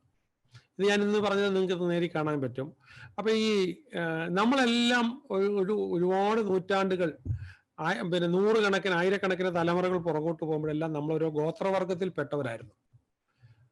ചെറുതും വലുതുമായിട്ടുള്ള ഗോത്രവർഗങ്ങളാണ് പിന്നീട് വന്ന്, ഞാൻ പറഞ്ഞു കമ്മ്യൂണിറ്റി എന്ന് പറയുന്നതോ ഇല്ലെങ്കിൽ ജാതി എന്ന് പറയുന്നതോ ആർട്ടിഫിഷ്യൽ ആണെന്നൊക്കെ നമ്മൾ അതിനെക്കുറിച്ചുള്ള വിശ്വാസമൊക്കെ നമ്മളൊരു 3 ക്ലാസ് മുമ്പ് ചർച്ച ചെയ്യപ്പെട്ടതാണ്. നമ്മൾ ആ ലോകത്തിന്റെ ചരിത്രം കൂടെ എടുത്തു വെച്ചിട്ട് വളരെ എളുപ്പമാണ് ഇതെല്ലാം പഠിക്കാനായിട്ട്. നമുക്ക് 10 മിനിറ്റ് കൊണ്ട് ലോകത്തിന്റെ ചരിത്രം കിട്ടുന്ന ചില വീഡിയോസ് ഉണ്ട്, അരമണിക്കൂർ കൊണ്ട് കിട്ടുന്ന വീഡിയോസ് ഉണ്ട്. 450 കോടി വർഷമായ പഴക്കമുള്ള ഭൂമിയിൽ നിന്നും മനുഷ്യൻ ഉരുത്തിരിഞ്ഞു വന്നത് 2 ലക്ഷം വർഷങ്ങൾ കൊണ്ട് മാത്രമാണ് മനുഷ്യൻ എന്ന് പറഞ്ഞ പ്രതിഭാസം ഉണ്ടായത്. അതിനകത്ത് ഇപ്പോൾ മനുഷ്യന് ഒരേ രീതിയിലുള്ള ബിഹേവിയർ വരുന്നത് 10,000 വർഷം മുമ്പ് മാത്രമാണ് എന്നുള്ള ആ ഒരു പഠനത്തെക്കുറിച്ച് നമുക്ക് ഒരുപാട് സയന്റിഫിക് എവിഡൻസസ് വെച്ചുകൊണ്ട് നമുക്ക് പഠിക്കാനായിട്ട് പറ്റും. അപ്പോൾ ഒരു 1.5 ലക്ഷം വർഷം മുമ്പ് വരെയുള്ള മനുഷ്യന്റെ രൂപങ്ങൾ മഞ്ഞിനടിയിൽ നിന്നൊക്കെ ഉറഞ്ഞു കിടന്ന മഞ്ഞിനടിയിൽ നിന്നൊക്കെ എടുത്തേക്കുന്ന സംഭവങ്ങളൊക്കെ വെച്ച് നമുക്ക് സയന്റിഫിക് ആയിട്ട് എക്സ്പ്ലെയിൻ ചെയ്തു തരുന്ന ഒരുപാട് നിങ്ങൾക്ക് യൂട്യൂബിന്റെ ഒക്കെ സഹായത്തോടു കൂടി നിങ്ങൾക്ക് കണ്ടെത്താനായിട്ട് പറ്റും. അപ്പൊ അതിനിടയ്ക്കൊക്കെ ഇങ്ങനെ ഈ പിന്നെ ജീവികളെ ആടിനെ വെട്ടിമുറിച്ച് കൊടുക്കുകയും ഒക്കെ വെട്ടിമുറിച്ച് നമ്മൾ സമർപ്പിക്കുമ്പോൾ ആക്ച്വലി നമ്മൾ ദൈവത്തിന് വേണ്ടി സമർപ്പിക്കണം. ദൈവത്തിന്റെ മുന്നിൽ ഏറ്റവും വലിയ സമർപ്പണം നിങ്ങളുടെ മനസ്സിന്റെ സമർപ്പണമാണ്. ഈ പ്രപഞ്ചത്തിനൊരു നാഥനുണ്ടെന്ന് പറഞ്ഞു കഴിഞ്ഞാൽ അത് നമ്മൾ ഇന്നത്തെ ഏത് മതം വിശ്വസിക്കുന്ന കഴിഞ്ഞും കോടിക്കണക്കിന് ഇരട്ടി വലിപ്പത്തിൽ നമുക്ക് ആഗ്രഹിക്കേണ്ടതായിട്ട് വരും. കാരണം എന്താ വെച്ചാൽ ഒരു ഗ്രഹത്തിൽ നിന്ന് മറ്റൊരു ഗ്രഹത്തിലേക്ക് നമ്മുടെ സോളാർ സിസ്റ്റത്തിൽ നിന്നും നമുക്ക് മറ്റൊരു നക്ഷത്ര ഇതിലേക്ക് പോകുമ്പോഴത്തേക്കും വരാവുന്ന കോടിക്കണക്കിന് മൈലുകളുടെ അകലം, വീണ്ടും കോടിക്കണക്കിന് നക്ഷത്ര സിസ്റ്റത്തിൽ നിന്നും അടുത്തതിലേക്കുള്ള അകലം, അങ്ങനെ പ്രപഞ്ചം ഇതിനെ മൊത്തം നയിക്കുന്ന ഒരു ശക്തി ലോകത്തിലുണ്ട്. അതിനാണ് പലപ്പോഴും സയന്റിസ്റ്റുകൾ പറയുന്നത് ക്വാണ്ടം ഫീൽഡ് എന്ന് പറയുന്നത്. കാരണം അതിന് ഇന്റലിജൻസ് ഉണ്ട്, അപാരമായ ഇന്റലിജൻസ് ഉണ്ട്. എങ്ങുമല്ലാതെ താങ്ങി നിർത്തിയിരിക്കുന്ന ഈ ഗുരുത്വാകർഷണം എന്ന് പറഞ്ഞ പോലെ തന്നെ പരസ്പരമുള്ള ആകർഷണത്തിൽ നിൽക്കുന്ന ഒരുപാട് നക്ഷത്രങ്ങളും അത് തങ്ങൾ ഒരിക്കലും കൂട്ടിമുട്ടാതെ പോകുന്ന, അതെല്ലാം വളരെ വിന്യസിച്ച് നിൽക്കുന്ന പോലെ വളരെ ശാസ്ത്രീയമായി തന്നെ മുന്നോട്ട് പോയിക്കൊണ്ടിരിക്കുന്ന ഈ പ്രപഞ്ചത്തിന്റെ പുറകിൽ ഒരു ഇന്റലിജൻസ് ഉണ്ട് പറയുന്നു. അതിനകത്ത് പറയുന്നതിനകത്ത് നമുക്ക് വിശ്വസിക്കാം. അതിനുശേഷം പറയുന്ന ഒരുപാട് കാര്യങ്ങൾ നമ്മൾ ഈശ്വരനെ ചെറുതാക്കിക്കൊണ്ടാണ്, വളരെ വളരെ വളരെ വളരെ വളരെ ചെറുതാക്കിക്കൊണ്ടാണ് നമ്മൾ പറഞ്ഞുകൊണ്ടിരിക്കുന്നത്. അപ്പൊ അതിനകത്ത് വന്നിട്ടുള്ള നമ്മുടെ ഈ ഗോത്രവർഗത്തിന്റെ പല ആചാരങ്ങളെയും പിന്നീട് നമ്മളിങ്ങനെ ഉൾപ്പെടുത്തി അപ്പൊ ഇതിന്റെ എല്ലാം ഈ ഗോത്രവർഗ ആചാരങ്ങൾക്ക് എതിരെ പ്രവർത്തിച്ചുകൊണ്ടിരിക്കുന്ന ഇന്നത്തെ ടെക്നോളജിയാണ്. ലോകത്തിലെ ഇന്റർനെറ്റ് അതുമായിട്ട് ബന്ധപ്പെട്ട ടെക്നോളജികളെല്ലാം ഈ അറിവുകളെല്ലാം ഒന്നാക്കി അതിൻ്റെയൊക്കെ കാരണങ്ങളൊക്കെ എക്സ്പ്ലെയിൻ ചെയ്ത് നമ്മുടെ മുന്നിൽ തരുന്നുണ്ട് എന്നുള്ളത് പലരുടെയും ലോകത്തിൽ ഇതിനെക്കുറിച്ച് ഒരാൾ നടത്തിയ പഠനം, ഒരു ജർമ്മൻ സയന്റിസ്റ്റ് നടത്തിയ പഠനം നമുക്ക് അന്നേരം തന്നെ കിട്ടുന്നു. നമ്മൾ നടത്തിയ പഠനം അവിടേക്ക് കിട്ടുന്നു. ലോകത്തെ എല്ലാ പ്രതിഭാസങ്ങളെ കുറിച്ച് നടത്തിയിട്ടുള്ള പഠനങ്ങൾ നമുക്ക് അങ്ങോട്ടും ഇങ്ങോട്ടും കിട്ടുന്നു എന്നുള്ളത് തന്നെ വലിയൊരു സഹായകരമാണ്. ഇപ്പൊ ജീസസിനെ കുറിച്ചൊക്കെ നടത്തിയ ജീസസിന്റെ ആദ്യ കാലങ്ങളെ കുറിച്ചും പിന്നീടുള്ള കാലങ്ങളെ കുറിച്ചൊക്കെ പറഞ്ഞു കേട്ട കഥകൾക്ക് അപ്പുറത്തേക്കായിട്ട് പോയി സയന്റിസ്റ്റുകൾ പഠിച്ച ഒരുപാട് പഠനങ്ങൾ നമുക്ക് ഇന്ന് നെറ്റിൽ കിട്ടാനുണ്ട്. അപ്പോൾ ജീസസ് ഒരു ചരിത്ര സത്യമാണ്. പക്ഷെ അതിനകത്ത് ചരിത്രമല്ലാത്തത് എന്തെല്ലാം ഉണ്ടെന്ന് നമുക്ക് തിരിച്ചെടുക്കാനായിട്ട് പറ്റുന്ന, വാസ്തവം അല്ലാത്തതുമായിട്ട് നമുക്ക് തിരിച്ചെടുക്കാൻ പറ്റുന്ന അതിൻ്റെയൊക്കെ എവിഡൻസസും ഒക്കെ എടുത്തു വെച്ചിരിക്കുന്ന സംഭവമുണ്ട്. നിങ്ങൾ ഇവിടെ നിന്ന് യൂറോപ്പിലെ വിശ്വാസത്തിലേക്ക് പോകുമ്പോഴത്തേക്കും നമുക്ക് വളരെ ചിരി വരുന്ന കാര്യമുണ്ട്. അപ്പൊ ഈ യൂറോപ്പിലെ അനേകം പള്ളികളിൽ പിന്നെ ഈ ജീസസിന് സർക്കംസെഷൻ ചെയ്തിരുന്നു. അപ്പൊ സർക്കംസെഷന് ശേഷം ഒരു സ്കിന്ന്, ഫോർ സ്കിൻ എടുത്ത് സൂക്ഷിച്ചു വെച്ചിരിക്കുന്ന 350ഓളം പള്ളികളുണ്ട്. അതെങ്ങനെ സാധ്യമാകും? അത് ഏത് വിധത്തിൽ അതെങ്ങനെ സാധ്യമാകും? 350ഓളം പള്ളികളിൽ തിരുശേഷിപ്പുള്ളതായിട്ട് അവകാശപ്പെട്ടുകൊണ്ട് അതിനു വേണ്ടിയിട്ട് പ്രത്യേക ഇതൊക്കെ നടക്കുന്നുണ്ട്. അപ്പൊ നമുക്ക് അങ്ങനെയൊക്കെ എടുക്കുമ്പോഴത്തേക്ക് എന്താണ് നമ്മുടെ വിശ്വാസത്തിലേക്ക് നമുക്ക് വരാനായിട്ട് പറ്റുക? അപ്പോൾ ഇങ്ങനെയുള്ള ഒരുപാട് അപ്പൊ ഞാൻ പറഞ്ഞത് ഏത് വിശ്വാസത്തെയും നമ്മൾ അതിനകത്ത് കുറച്ചൊക്കെ അന്ധവിശ്വാസങ്ങൾ കൊണ്ടുവന്ന് അന്ധവിശ്വാസങ്ങൾ പിന്നീട് ഒരു കച്ചവട ചരക്കായി മാറി അതിനെ എക്സ്പ്ലോയിറ്റ് ചെയ്തുകൊണ്ടിരിക്കുന്ന ഒരു രീതിയുണ്ട്. അപ്പൊ ഇത് രണ്ടിന്റെ ഇടയ്ക്ക് എവിടെയാണ് സത്യം? അപ്പൊ എന്താണെങ്കിലും നമ്മളിങ്ങനെ നിങ്ങൾക്ക് വരാൻ പോകുന്ന ഈ ദോഷങ്ങൾ വരുന്ന സംഭവത്തെ എല്ലാം പാപജാതകം ജാതകമൊക്കെ ശരിയാകണമെന്നുണ്ടെങ്കിൽ അതിനെ എടുത്ത് കത്തിച്ച് കളയുക. ചൊവ്വാദോഷമുള്ള ജാതകം വീട്ടിൽ വെച്ചോണ്ടിരിക്കരുത്. നമുക്ക് ദോഷം ഉണ്ടായിക്കൊണ്ടിരിക്കുന്ന ഒരു സാധനവും നമ്മൾ വീട്ടിൽ വെച്ചുകൊണ്ടിരിക്കരുത്. അതിനപ്പം തന്നെ എടുത്ത് നശിപ്പിച്ച് കളയുക എന്നുള്ളതാണ്. അതിന്റെ കൂട്ടത്തിൽ നമുക്ക് ദോഷമുണ്ടാക്കുന്ന, എനിക്ക് വളരെ ചുരുക്കി നിങ്ങളോട് പറയാനുള്ളത്, നമുക്ക് ദോഷമുണ്ടാക്കുന്ന എല്ലാ വിശ്വാസങ്ങളും നമ്മൾ ആ വിശ്വാസത്തെ എടുത്ത് കളയുക എന്നുള്ളതാണ്. വിശ്വാസത്തെ നശിപ്പിക്കാനായിട്ടുള്ള എളുപ്പവഴി, അന്ധവിശ്വാസത്തെ നശിപ്പിക്കാനായിട്ടുള്ള വഴി, അതിന് എതിരെ ഇല്ലെങ്കിൽ സത്യം എന്താണെന്ന് തെളിയിക്കുന്ന എവിഡൻസസ് നമ്മൾ വീണ്ടും അതിനകത്തുള്ള തട്ടിപ്പിനെ കുറിച്ച് പറയുന്ന എവിഡൻസസ് നമ്മൾ പല പ്രാവശ്യം എടുത്ത് വിശകലനം ചെയ്ത് കഴിയുമ്പോൾ നമുക്ക് ഇതിനകത്തുള്ള പൊള്ളത്തരം ഇത്രയ്ക്കത്രയേ ഉള്ളൂ എന്ന് നമുക്ക് മനസ്സിലാവും. അപ്പൊ അതെല്ലാ വിശ്വാസത്തിനകത്ത്. അപ്പൊ പക്ഷെ നമ്മൾ ഈ മതഗ്രന്ഥങ്ങളൊക്കെ എടുത്ത് നോക്കുകയാണെങ്കിൽ മതഗ്രന്ഥങ്ങളൊക്കെ നമ്മളെ റിഫൈൻ ചെയ്യാൻ പറ്റിയ ഒരുപാട് മഹാസത്യങ്ങൾ, നമുക്കൊരു ഗൈഡൻസും എല്ലാം ഉണ്ട്. അതെല്ലാം അതിനകത്തുണ്ട്. വേദങ്ങളിൽ എടുത്താലും ശരി, ഖുർആനിൽ എടുത്താലും ശരി, ബൈബിളിൽ എടുത്താലും എല്ലാത്തിനകത്തും നമ്മളെ അനന്തമായ സത്യങ്ങളെ കുറിച്ച് പറയുന്നുണ്ട്. അപ്പൊ ആ സത്യങ്ങൾ എല്ലായിടത്തു നിന്നും എടുക്കുക. അതോടൊപ്പം തന്നെ നമ്മളെ പുറകോട്ട് കൊണ്ടുപോകുന്ന, നമുക്ക് ദോഷം വരുത്തുന്ന ഒരു വിശ്വാസം ഉണ്ടല്ലോ, ആ വിശ്വാസത്തെ നമ്മൾ അവഗണിക്കുക എന്ന് പറയുന്ന ഒരു കാര്യം തന്നെ ചെയ്യണം. അപ്പൊ വേറൊരു കാര്യം പറഞ്ഞാൽ, ഞാൻ ഇതിനെക്കുറിച്ച് കൂടുതൽ പഠിച്ചപ്പോഴത്തേക്കും എനിക്ക് വളരെ ലാളിത്യം തോന്നിയ, അല്ലെങ്കിൽ എനിക്ക് വളരെ ഇഷ്ടം തോന്നിയ ഒരു ക്യാരക്ടറാണ് പിശാച്, സാത്താൻ. എന്താ കാര്യം എന്നറിയാമോ? സാത്താൻ ഈ ലോകത്ത് ഒരുപാട് നന്മ ചെയ്യുന്നുണ്ട്. മകൻ കല്യാണം കഴിച്ച് വീട്ടിലാക്കിയിട്ട് അയാൾ ഗൾഫിലോ വേറെ എല്ലായിടത്തൊക്കെ ജോലിക്ക് പോയി കഴിഞ്ഞാൽ അയാളുടെ വൈഫ് അവിടെ സുരക്ഷിതയായിരിക്കുന്നതിനൊരു കാരണം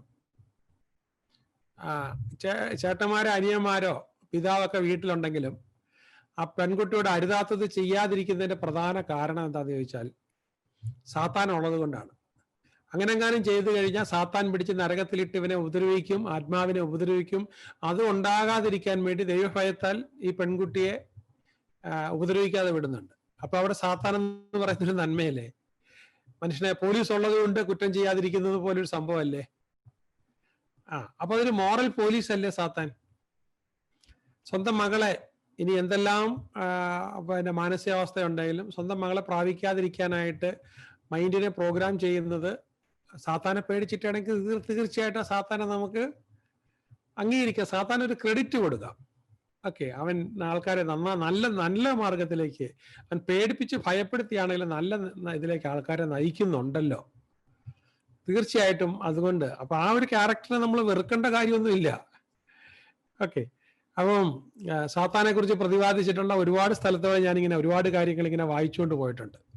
വായിച്ചുകൊണ്ട് പോയപ്പോഴെല്ലാം എനിക്ക് സാത്താനോട് കുറച്ചൊക്കെ അംഗീകാരം തോന്നിയിട്ടുണ്ട്. കാരണം എന്താണെന്ന് വെച്ച് കഴിഞ്ഞാല് അവൻ കാരണം ഒരുപാട് പേര് നന്മയിലോട്ട് പോകുന്നുണ്ട്, തിന്മ ചെയ്യാനായിട്ട് മടിക്കുന്നുണ്ട്. നല്ല കാര്യമല്ലേ?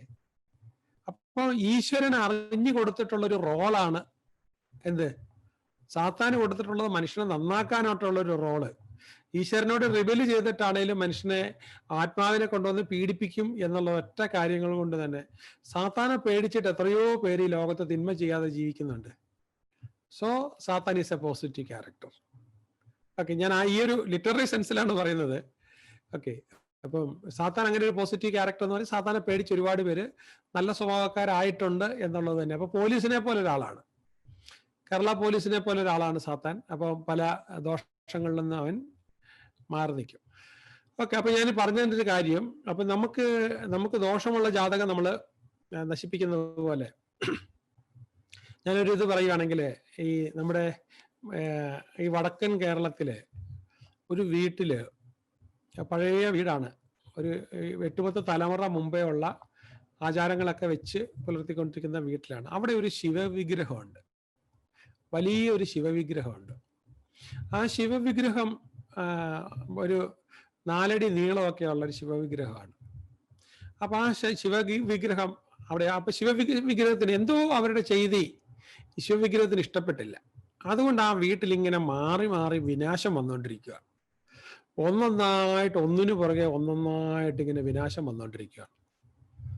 അപ്പം അങ്ങനെയാണ് പിന്നെ നമ്മുടെ കൽക്കട്ടയിൽ നിന്നും ശ്രീരാമകൃഷ്ണ മിഷന്റെ ഒരു സ്വാമിജി കേരളത്തിൽ അതിലെ വരാനിടയായി. അപ്പോഴത്തേക്ക് ഇങ്ങനെ വീട്ടിൽ അപമൃത്യു വരുന്നു, വേറെ ഒരുപാട് പ്രശ്നങ്ങൾ ഉണ്ടാകുന്നു, ആ കുടുംബത്തിലൊന്നും സ്വസ്ഥതയില്ല, ഒരു ശിവവിഗ്രഹം കാരണം ഒരു രക്ഷയില്ല എന്നും പറഞ്ഞു. അപ്പൊ ഈ സ്വാമിജി അവിടെ ചെന്നു. അപ്പൊ രാവിലെ ചെന്നു. അപ്പൊ 4 ജോലിക്കാരെ വേണമെന്ന് പറഞ്ഞിരുന്നു. അപ്പൊ സ്വാമിജി ഈ 4 ജോലിക്കാരെയൊക്കെ നിർത്തിയേക്കുവാണ്. അപ്പൊ ഈ വിഗ്രഹമൊക്കെ നോക്കി അതിന് ചുറ്റുമൊക്കെ സ്വാമിജി നടന്നിട്ട് പറഞ്ഞു, ഒരു സ്ഥലം കാണിച്ചു കൊടുത്തിട്ട് പറഞ്ഞു, ഇവിടെ 10 അടി ആഴമുള്ള ഒരു കുഴി എടുക്കാൻ പറഞ്ഞു. ആ കുഴിക്ക് 7 അടി നീളം വേണം, 3 അടി വീതി വേണം, അങ്ങ് ഭൂമിക്ക് അടിയിലേക്ക് കുഴിയെടുക്കാൻ പറഞ്ഞു. അങ്ങനെ 10 അടി ആഴമുള്ള കുഴിയെടുത്തു. അപ്പോൾ ഉച്ചയായപ്പോഴത്തേക്ക് ഇവരെല്ലാം കുഴിയൊക്കെ എടുത്തു കഴിഞ്ഞു. അപ്പം സ്വാമിജി വന്ന് ഒരാളുടെ സഹായം കൂടെ വേണമെന്ന് പറഞ്ഞ ഒരു ജോലിക്കാരൻ്റെ സഹായത്തോടു കൂടി ഈ ശിവവിഗ്രഹം പൊക്കിയെടുത്തു. പൊക്കിയെടുത്ത് അതിനെ കൊണ്ടുവന്ന് കയറിലൊക്കെ ഇത് ചെയ്ത് പതിയെ കുഴിക്കകത്തോട്ട് ഇറക്കിയിട്ട് ഇദ്ദേഹം ഒരു 3-4 പൂവൊക്കെ എടുത്ത് പ്രാർത്ഥിച്ചിട്ട് ആ കുഴിക്കകത്തോട്ട് പൂക്കളൊക്കെ ഇട്ടു.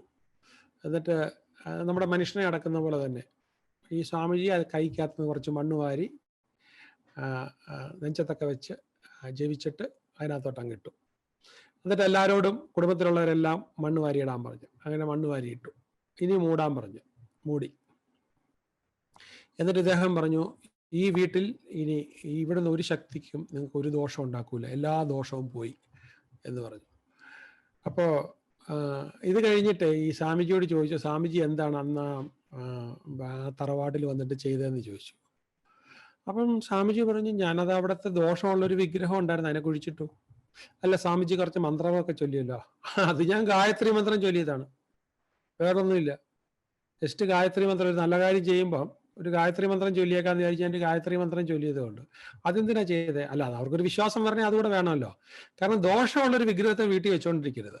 ആ വീട്ടിലെ ദോഷങ്ങളെല്ലാം അതോടുകൂടി മാറി. എങ്ങനെ മാറി? ഇതാണ് അതിനകത്ത് ഏറ്റവും വലിയ.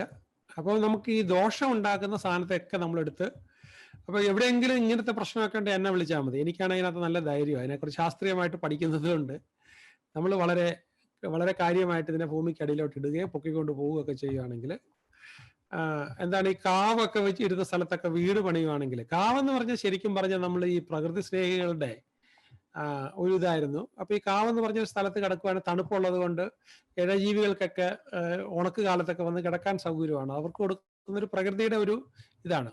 അപ്പൊ നഗരത്തിലെല്ലാം കാവുകൾ ഇല്ലാതായപ്പോഴത്തേക്കും ഇതെന്തുവാ, ഈ എറണാകുളത്ത് എന്നൊക്കെ പറഞ്ഞ സ്ഥലത്ത് മുഴുവൻ പണ്ട് ഒത്തിരി കാവുകൾ ഉണ്ടായിരുന്നു.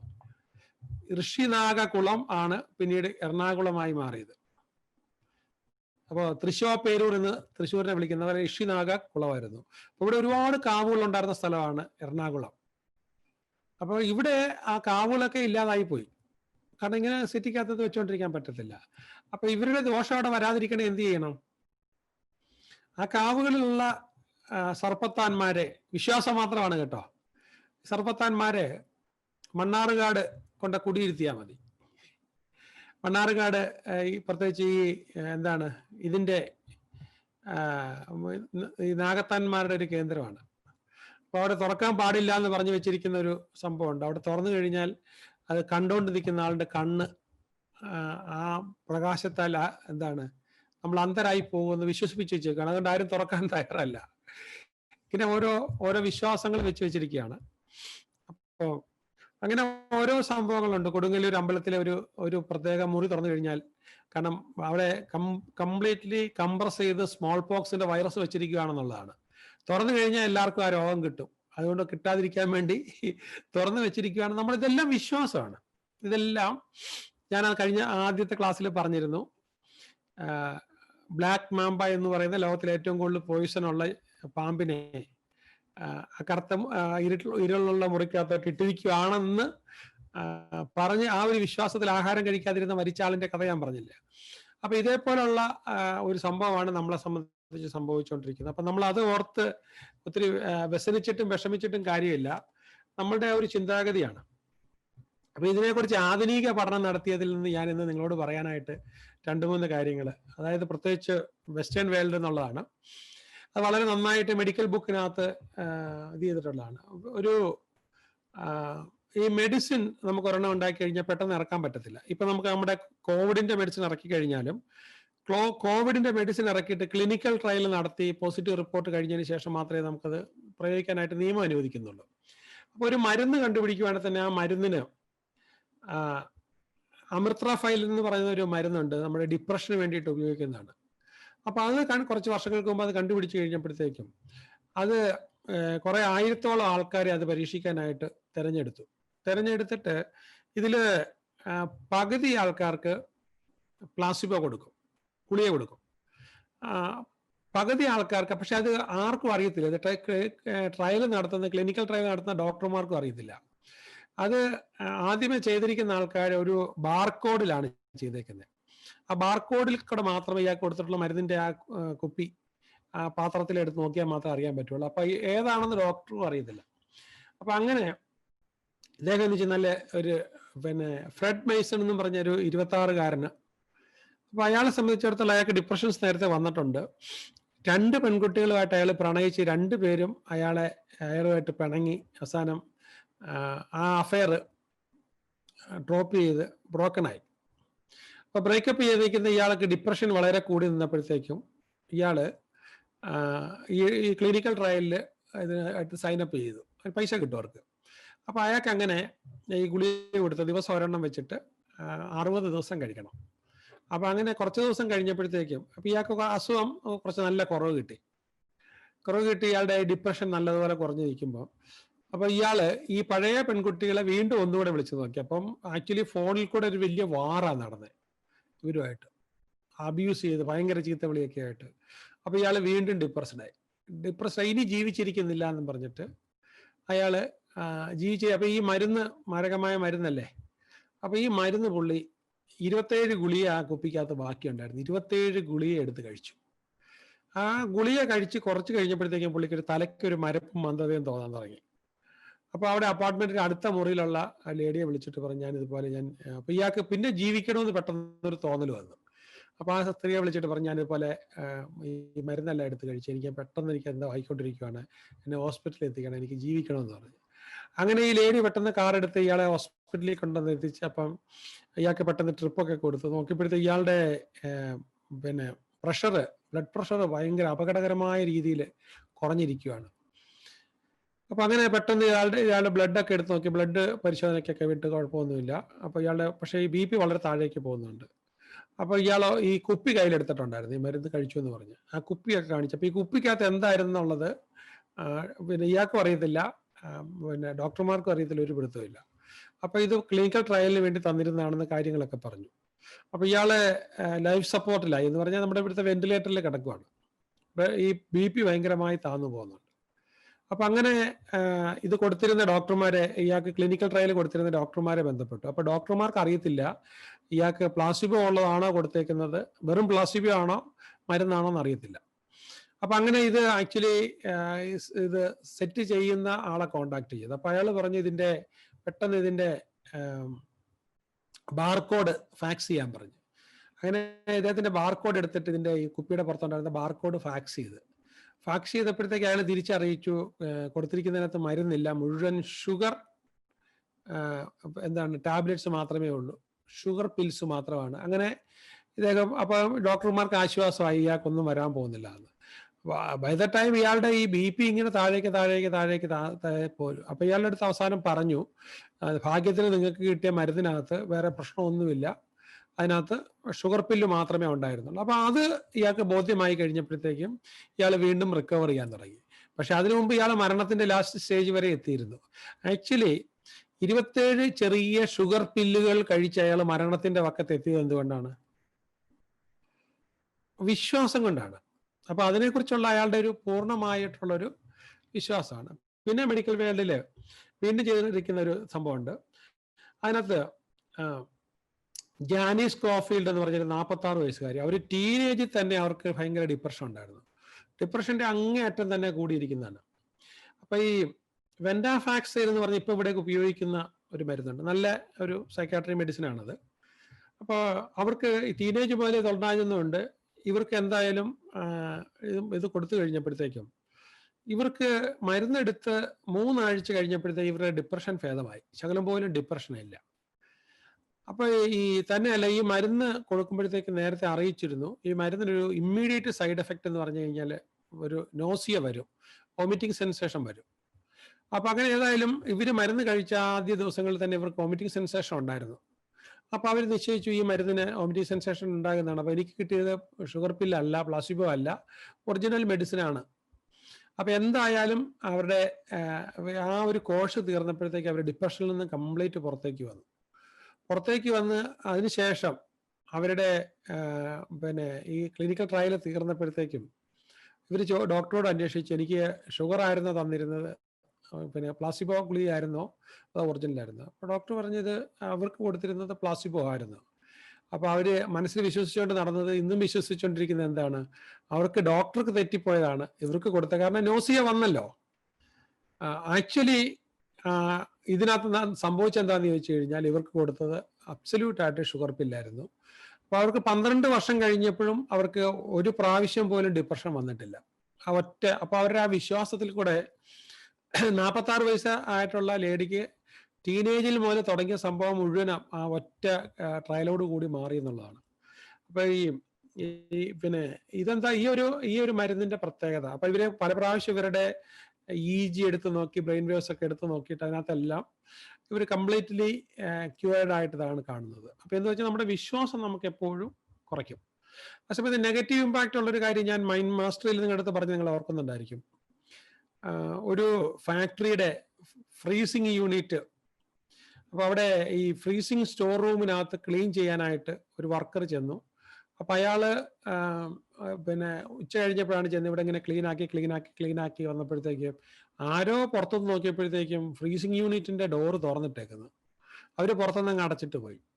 അപ്പൊ ഇവര് ഓഫീസിൽ വിടുന്ന സൈറൻ കേൾക്കുന്ന സമയം വരെ ഇയാൾ ക്ലീൻ ചെയ്തുകൊണ്ട് സൈറൻ കേട്ടപ്പോഴത്തേക്ക് ഇയാൾ പുറത്തേക്ക് പോകാൻ വന്നപ്പോഴത്തേക്കും ഇത് പുറത്തുനിന്ന് ലോക്ക് ചെയ്ത് വെക്കുക.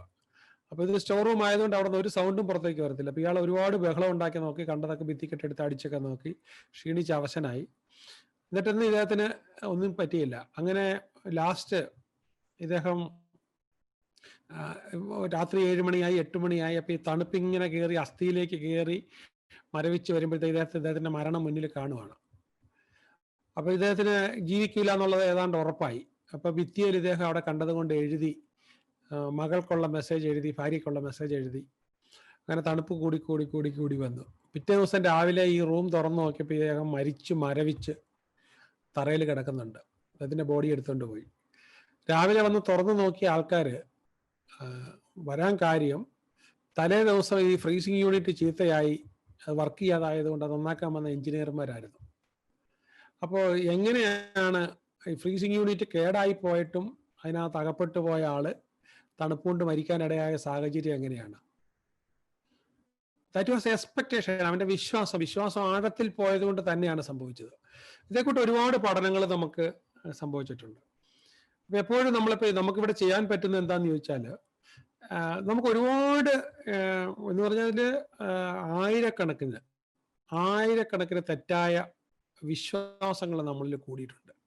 ആ വിശ്വാസങ്ങളോട് നമുക്ക് എന്താണോ വിശ്വാസം അപകടമായിട്ട് അത് തെറ്റായ വിശ്വാസമാണെങ്കിൽ ആ തെറ്റായ വിശ്വാസം തെറ്റാണെന്ന് കണ്ടെത്തുന്ന എവിഡൻസസ് എടുക്കണം. വീണ്ടും അതിന്റെ എവിഡൻസസ് 7-8 എവിഡൻസസ് കണ്ട് ബോധ്യപ്പെട്ട് കഴിയുമ്പം ഈ വിശ്വാസം തെറ്റായിരുന്നു എന്ന് നമുക്ക് ബോധ്യപ്പെടും. അത് ബോധ്യപ്പെട്ട് കഴിഞ്ഞാൽ പിന്നെ ആ വിശ്വാസം നമുക്ക് മാറും. അപ്പൊ അങ്ങനെ തെറ്റായ വിശ്വാസത്തിൽ നിന്ന് നിങ്ങൾ പുറത്തോട്ട് വരുമ്പോഴത്തേക്ക് നിങ്ങൾക്ക് രക്ഷപ്പെടാനായിട്ട് വരും. ഒരിക്കലും ഒരു ചെറുപ്പക്കാരൻ, അപ്പൊ അയാൾക്ക് വലിയ സ്വപ്നങ്ങളുണ്ട്.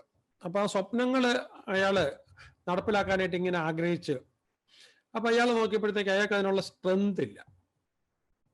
അപ്പൊ ആ സ്ട്രെങ്ത് വേണം അയാൾക്ക്. കാരണം അയാൾക്ക് വളരെ വലിയ സ്വപ്നങ്ങളുണ്ട്, നടപ്പിലാക്കിയേ പറ്റൂ.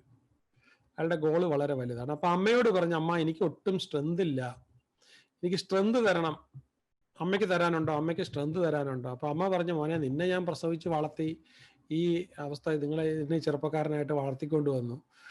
അമ്മയുടെ കയ്യിലുള്ള സ്ട്രെങ്ത് എല്ലാം തീർന്നു പോയി മോനെ, ഇനി നീയാണ് എനിക്ക് സ്ട്രെങ്ത് തരേണ്ടത്. അപ്പൊ മാൻ പറഞ്ഞു, അമ്മ എനിക്ക് എൻ്റെ കയ്യിൽ സ്ട്രെങ്ത് ഇല്ല അമ്മ, ഇനി വലിയ സ്വപ്നമാണ് എനിക്കുള്ളത്, നടപ്പിലാക്കണം എന്നുണ്ടെങ്കിൽ എനിക്ക് സ്ട്രെങ്ത് വേണം. അങ്ങനെ ഈ ചെറുപ്പക്കാരൻ അന്വേഷിച്ച് ഒരു വൈസ്മാൻ, ജ്ഞാനിയായ ഒരു മനുഷ്യനെ കണ്ടുപിടിച്ച് ചോദിച്ചു. അപ്പൊ ജ്ഞാനിയായ മനുഷ്യൻ പറഞ്ഞു, ഞാനും ഈ സ്ട്രെങ്ത് അന്വേഷിച്ചാണ് നടക്കുന്നത്, എനിക്ക് സ്ട്രെങ്ത് ഇല്ല. സ്ട്രെങ്ത് എവിടെ കിട്ടുമെന്ന് അന്വേഷിച്ചാണ് നടക്കുന്നത്. അങ്ങനെ ഇയാളൊരു സേജിനെ കാണാൻ പോയി. വലിയ അറിയപ്പെടുന്ന സേജാണ്. അപ്പൊ ഈ സേജിന്റെ അടുത്ത് കാണിച്ചു തന്നപ്പോൾ സേജ് പറഞ്ഞു, എനിക്കും സ്ട്രെങ്ത് വേണമായിരുന്നു. ഈ സേജ് പറഞ്ഞു, ഞാൻ ആ സേജ് അന്വേഷിച്ച് ഞാൻ ഹിമാലയത്തിൽ പോയി, പല മലയുടെ മണ്ടയ്ക്ക് പോയപ്പോഴത്തേക്ക് അവിടെ ഒന്നും സ്ട്രെങ്ത് ഇല്ല, ഭയങ്കര കാറ്റും തണുപ്പും മാത്രമായിരുന്നുണ്ട്. ഞാൻ എവറസ്റ്റിന്റെ മുകളിൽ വരെ കയറി നോക്കി, അവിടെ എനിക്ക് സ്ട്രെങ്ത് കിട്ടിയില്ല. So I don't have strength, that's what I am searching for. അങ്ങനെ ചെറുപ്പക്കാരനെ അന്വേഷിച്ച് ഇയാളുടെ സ്വപ്നങ്ങളൊക്കെ സാക്ഷാത്കരിക്കാനായിട്ടുള്ള ഒരു രക്ഷയില്ല. ഇയാളിങ്ങനെ തളർന്ന് അവസാനമായി സ്ട്രെങ്ത് കണ്ടെത്താൻ പറ്റാതെ ഇയാൾ നടക്കുകയാണ്. അപ്പോൾ ഒരു ഓൾഡ് മാൻ അയാൾ ചോദിച്ചു, എന്താണ് നിങ്ങളിങ്ങനെ വിസരിച്ച് നടക്കുന്ന ചെറുപ്പക്കാരാന്ന് ചോദിച്ചു. അപ്പോൾ ഇയാൾ പറഞ്ഞു, ഞാൻ സ്ട്രെങ്ത് കിട്ടാൻ വേണ്ടി ഞാൻ ഇങ്ങനെ പലയിടത്തും അന്വേഷിച്ച് എനിക്ക് സ്ട്രെങ്ത് കണ്ടെത്താൻ പറ്റുന്നില്ല, ആരും എന്നെ സപ്പോർട്ട് ചെയ്യുന്നില്ല. I could not find any strength to support me. അതുകൊണ്ട് എനിക്ക് സ്ട്രെങ്ത് ആണ് വേണ്ടത്. ഞാൻ പലരോടും ചോദിച്ച് എനിക്ക് കിട്ടിയില്ല. അപ്പോൾ ഈ ഓൾഡ് മാൻ ചോദിച്ചു, അത് എനിക്കൊരു സംശയം, നീ നിന്നോട് ചോദിച്ചോ? വാട്ട്? അല്ല, നീ നിന്നോട് ചോദിച്ചോ സ്ട്രെങ്ത് ഉണ്ടോന്ന്? അല്ല, എനിക്ക് സ്ട്രെങ്ത് ഇല്ലാത്തതുകൊണ്ടല്ലേ ഞാൻ ഒരുപാട് പേരെടുത്ത് ചോദിച്ചു. അല്ല, അതല്ല, നീ നിന്റെ ഉള്ളിൽ സ്ട്രെങ്ത് ഉണ്ടോ നീ അന്വേഷിച്ചായിരുന്നോ? അതില്ല. അപ്പൊ നീ നിന്നോട് ചോദിച്ചു നോക്ക്. അപ്പൊ ഇവൻ പല ദിവസം മെഡിറ്റേഷനിലൊക്കെ ഇരുന്ന് ഇങ്ങനെ ഉള്ളിനോട് ചോദിച്ചു, എൻ്റെ ഉള്ളിൽ സ്ട്രെങ്ത് ഉണ്ടോ എന്ന്. അവൻ നോക്കിയപ്പോഴത്തേക്ക് എല്ലാം ചെയ്യാനുള്ള സ്ട്രെങ്ത് അവൻ്റെ ഉള്ളിലുണ്ട്. അവൻ്റെ ഉള്ളിൽ ഈ സ്ട്രെങ്ത് മുഴുവനുണ്ട്. അപ്പൊ കസ്തൂരി അന്വേഷിച്ച് കാട്ടിലൂടെ അന്വേഷിച്ച് നടക്കുന്നു എന്ന് പറയുന്നത് പോലെ നിങ്ങളുടെ ഓരോ ആളിന്റെ കയ്യിലും ഒരുപാട് സ്ട്രെങ്ത് ഉണ്ട്, ഒരുപാട് കപ്പാസിറ്റി ഉണ്ട്. ആ കപ്പാസിറ്റി നമ്മൾ ഉപയോഗിക്കാത്തത് എന്താണെന്ന് ചോദിച്ചു കഴിഞ്ഞാൽ, നമ്മൾ ഇങ്ങനെയുള്ള നമ്മുടെ കഴിവുകേടിന്റെ കള്ളങ്ങൾ, ഒരുപാട് വിശ്വാസങ്ങൾ നമ്മൾ കൊണ്ടു നടക്കുകയാണ്. ഒന്നും രണ്ടും ഒന്നുമല്ല. നിങ്ങൾ ഇതിനകത്ത് ഒത്തിരി വർക്ക് ചെയ്താലേ, മാസങ്ങളും വർഷങ്ങളും വർക്ക് ചെയ്താലേ നിങ്ങൾ ആഗ്രഹിക്കുന്നിടത്തോടെ എത്തിച്ചേരുള്ളൂ. ഒരുപാട് സ്ട്രെങ്ത് നിങ്ങൾ നേടേണ്ടതുണ്ട്. അപ്പം ഒരുപാട് വിശ്വാസങ്ങൾ, ആക്ച്വലി നിങ്ങളെ കൊണ്ട് കഴിയുന്ന വിശ്വാസം കഴിയും. ആരാകാനുള്ള കഴിവും നമ്മൾ എന്താ മൈൻഡ് പവറിൽ പഠിപ്പിച്ചിട്ടുള്ളത്? ഈശ്വരന്റെ യഥാർത്ഥ കഴിവ് നിങ്ങൾ തന്നെയാണുള്ളത്. നിങ്ങൾക്ക് എന്ത് സൃഷ്ടിക്കാൻ പറ്റും? നിങ്ങൾക്ക് വേണ്ടുന്ന ടൂളാണ് മതഗ്രന്ഥങ്ങളും, നിങ്ങൾക്ക് വേണ്ടുന്ന ടൂളാണ് ആരാധനാലയങ്ങളും എല്ലാം. ആക്ച്വലി നിങ്ങളുടെ കയ്യിലുള്ളത്രയും വേറെ ഒരു സ്ഥലത്തും ഇല്ല. അപ്പൊ നിങ്ങൾ വിശ്വസിക്കേണ്ട കാര്യം എന്താണ്? You have to believe in yourself. നമുക്ക് നമ്മളിൽ തന്നെ വിശ്വസിക്കണം. അപ്പൊ നിങ്ങൾക്ക് ഏറ്റവും അത്യാവശ്യം എന്താണ്? ഈ ലോകത്തെ നമ്മുടെ പ്രയാസങ്ങളൊക്കെ ഒഴിവാക്കാനായിട്ട് ഏറ്റവും വലിയ ഒരു ദിവ്യ സംഭവം എന്ന് പറഞ്ഞാൽ പണമാണ്. ആ പണം ഉണ്ടാക്കാൻ നമ്മൾ പഠിച്ചു കഴിഞ്ഞാൽ മറ്റുള്ളവരുടെ ഒരുപാട് പേരുടെ ദുഃഖം തീർക്കാം, നമ്മുടെ മാതാപിതാക്കന്മാരുടെ പ്രശ്നം നിങ്ങൾ തീർക്കാം, നിങ്ങൾക്ക് നിങ്ങളുടെ പ്രശ്നങ്ങൾ തീർക്കാം. അപ്പൊ എല്ലാം തീർത്തതിന് ശേഷം നമുക്ക് തീർച്ചയായിട്ടും നമുക്ക് നല്ല എന്താ, പിന്നെ അത് കൂടാതെ നമുക്ക് ഈ പണത്തിന് പകരമല്ല സ്നേഹം, കരുണ, കമ്പാഷൻ, ഇതൊന്നും നമുക്ക്, അപ്പൊ ആ സദ്ഗുണങ്ങളും വേണം, അതിൻ്റെ കൂടെ നമുക്ക് പണവും വേണം.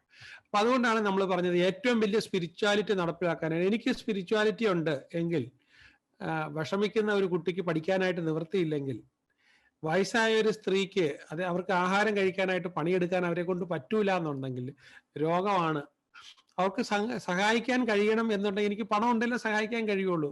അല്ലാതെ എനിക്ക് എന്ത് സഹായം അവർക്ക് വേണ്ടി കൊടുക്കാനായിട്ട് പറ്റുക? എനിക്ക് കൂട്ടിക്കൊണ്ടു നിനക്ക് കൂടെ താമസിപ്പിക്കാൻ പറ്റുമോ? പ്രാക്ടിക്കലായിട്ടുള്ളത് എനിക്ക് അവർക്ക് സാമ്പത്തികമായിട്ട് സഹായിക്കുക, അവരെ നോക്കാനായിട്ട് സഹായിക്കുന്ന ആൾക്കാരുടെ സാമ്പത്തികം അവർക്ക് വേണ്ടത്. എൻ്റെ വേറെ ഒന്നുമല്ല അവർക്ക് വേണ്ടത്.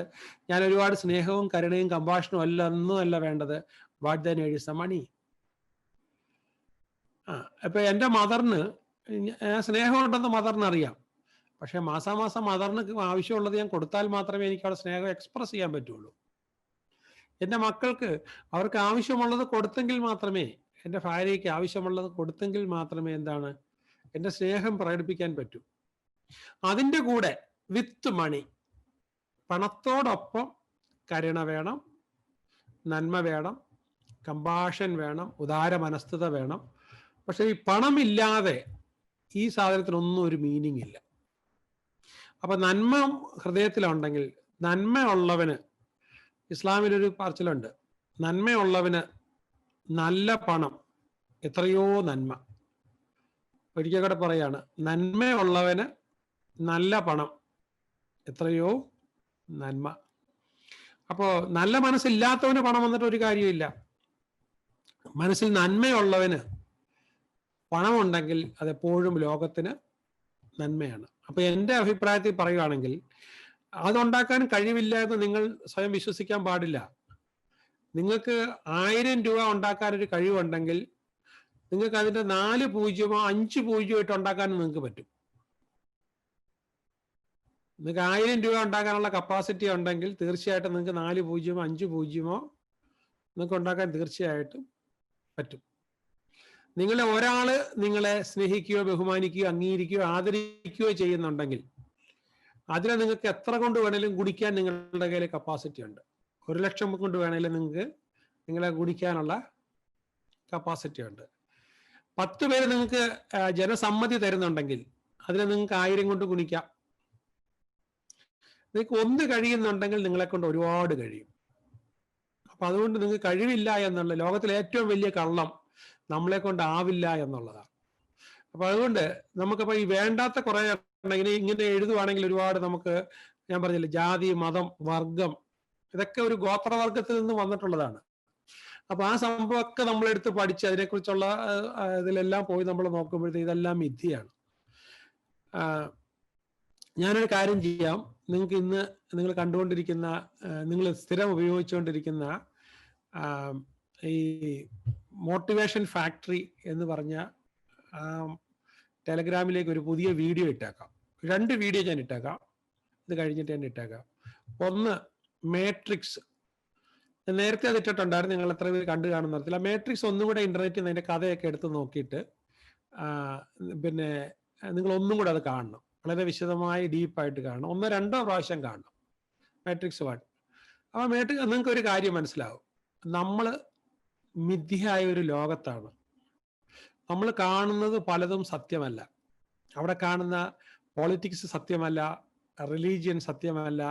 നമ്മൾ കണ്ടുകൊണ്ടിരിക്കുന്ന ഒരുപാട് കാര്യങ്ങൾ സത്യമല്ല എന്നുള്ളൊരു സത്യം. നമ്മൾ പലതും സത്യമായി വെച്ചിരിക്കുന്നത് പലതും സത്യമല്ല എന്നതാണ് സത്യം എന്നൊരു സംഭവം നമുക്ക് ആ മൂവി കഴിയുമ്പോൾ, ഞാനിപ്പം വാക്കാൽ പറഞ്ഞാൽ നിങ്ങൾക്ക് മനസ്സിലാവില്ല, നിങ്ങൾ ആ മാട്രിക്സ് കണ്ടതിന് ശേഷം മനസ്സിലാക്കുമ്പോഴത്തേക്ക്. അപ്പൊ അതിനകത്ത് എന്താണ്, ആർട്ടിഫിഷ്യൽ ഇന്റലിജൻസ് കൂടിയിട്ട് യന്ത്രങ്ങൾ മനുഷ്യനെ കഴിഞ്ഞ് സമർത്ഥന്മാരായിട്ട് മനുഷ്യനിൽ നിന്നും ഊർജം ഉൽപ്പാദിപ്പിച്ച യന്ത്രങ്ങൾ ലോകത്തെ റൂൾ ചെയ്യുന്ന ഒരു കാലത്തെക്കുറിച്ചാണ്. അപ്പൊ അവിടെ കണ്ടുകൊണ്ടിരിക്കുന്നത് മുഴുവനും ഒരു മായാവലയത്തിലാണ്. അപ്പൊ ആ മായാവലയം നമ്മൾ ഇന്ന് കണ്ടുകൊണ്ടിരിക്കുന്നത് എല്ലാം തന്നെ ഒരുപാട് മായാവലയമാണ്. അതുപോലെ ഞാൻ മറ്റൊരു മൂവി ഇട്ടേക്കാം. അത് കാണാനായിട്ട് കണ്ടു കഴിയുമ്പോൾ നമുക്ക് ഭയങ്കര ഡിഫിക്കൽറ്റി തോന്നും. അതുകൊണ്ട് നിങ്ങൾ അതിന്റെ കഥ പൂർണ്ണമായും ഇന്റർനെറ്റിൽ വായിച്ചതിന് ശേഷം, ഇൻസെപ്ഷൻ, സ്വപ്ന ലോകത്ത് നിങ്ങൾക്ക് സ്വപ്നങ്ങൾ ഉണ്ടാക്കാനും സ്വപ്നങ്ങൾ മോഷ്ടിക്കാനും സ്വപ്നങ്ങൾ സൃഷ്ടിക്കാനും കഴിയുന്നതിനെ കുറിച്ചുള്ള ഇത് രണ്ടും കണ്ടു കഴിയുമ്പോൾ നിങ്ങൾ ഏത് ലോകത്താണ് നിൽക്കുന്നത് എന്നുള്ളൊരു സത്യം നിങ്ങൾക്ക് മനസ്സിലാകും. അതിലൂടെയാണ് നിങ്ങൾക്ക് അത് വ്യക്തമായിട്ടും നിങ്ങൾക്ക് മനസ്സിലാകുക. ഓക്കെ, അപ്പൊ നിങ്ങൾക്ക് നിങ്ങളുടെ യഥാർത്ഥ ലോകത്തെ കാണാനായിട്ട്, യഥാർത്ഥ ലോകത്തിന്റെ സത്യം എന്താണ്, നിങ്ങൾക്ക് എന്തും ഉണ്ടാക്കാൻ, യഥാർത്ഥ ലോകത്തിന്റെ യഥാർത്ഥ സത്യം നിങ്ങൾക്ക് എന്തും ഉണ്ടാക്കാനുള്ള കഴിവ് നിങ്ങളിലുണ്ട്. പക്ഷെ അത് നിങ്ങൾ വിശ്വസിക്കുന്നില്ല എന്നതാണ് സത്യം. എന്താണ് സത്യം? ഈ പ്രപഞ്ചത്തിൽ എന്തും ഉണ്ടാക്കാനുള്ള കഴിവ്, അതായത് ഈശ്വരൻ സൃഷ്ടിക്കുന്നത് പോലെ നിങ്ങൾക്ക് എത്ര ഉയരം കൂടിയ കെട്ടിടമോ, എത്ര കണ്ടുപിടുത്തങ്ങളോ, എത്ര രോഗങ്ങൾ ഇല്ലാതാക്കാനോ, വാറുകളോ, പുസ്തകങ്ങളോ, സിനിമകളൊക്കെ ഉണ്ടാക്കാനായിട്ട് നിങ്ങൾക്ക് യു ഹാവ് ദ കപ്പാസിറ്റി. പക്ഷേ ഒരേ ഒരു സത്യം, നമ്മളത് ഉപയോഗിക്കുന്നില്ല, ഉണ്ടാക്കുന്നില്ല. അപ്പൊ നല്ല വീടും നല്ല ജീവിതവും നല്ല സമ്പത്തും നല്ല മനസ്സും ഒക്കെ ഉണ്ടാക്കിയെടുക്കാൻ നിങ്ങളിൽ തന്നെ ഒരുപാട് കഴിവുകളുണ്ട്. ഓക്കെ, അപ്പൊ നമുക്ക് ഇതിനെക്കുറിച്ച് നിങ്ങൾ എത്രമാത്രം കണ്ടു എന്ന് മനസ്സിലാക്കിയതിന് ശേഷം ഞാൻ വീണ്ടും പറയാം. ഏതായാലും നിങ്ങളിത് കണ്ടു നോക്കൂ. ഈ മാട്രിക്സ് എന്ന് പറയുന്ന നിങ്ങളുടെ ടെലഗ്രാമിനകത്ത് ഞാൻ ഇട്ടേക്കാം. അതേപോലെ തന്നെ ഇന്ന് രാത്രി 9:30 എൻ്റെ ഒരു ക്ലാസ് ഇരിക്കുന്നുണ്ട്. നിങ്ങൾക്ക് if you are interested you can join in that. അതിലേക്ക് വരാനുള്ള ലിങ്കും ഞാൻ ഇതിൽ ഇട്ടേക്കാം. ഏതില്? ഞാൻ പറഞ്ഞില്ലേ, ഞാൻ മനസ്സിലാക്കുന്ന, ഞാൻ കൊണ്ടുനടക്കുന്ന ഒരു ജീവിത തത്വം, ഈ വിൻ റിലേഷനിൽ, അതായത് വിൻ സിറ്റുവേഷനിൽ പണം ഉണ്ടാക്കുക.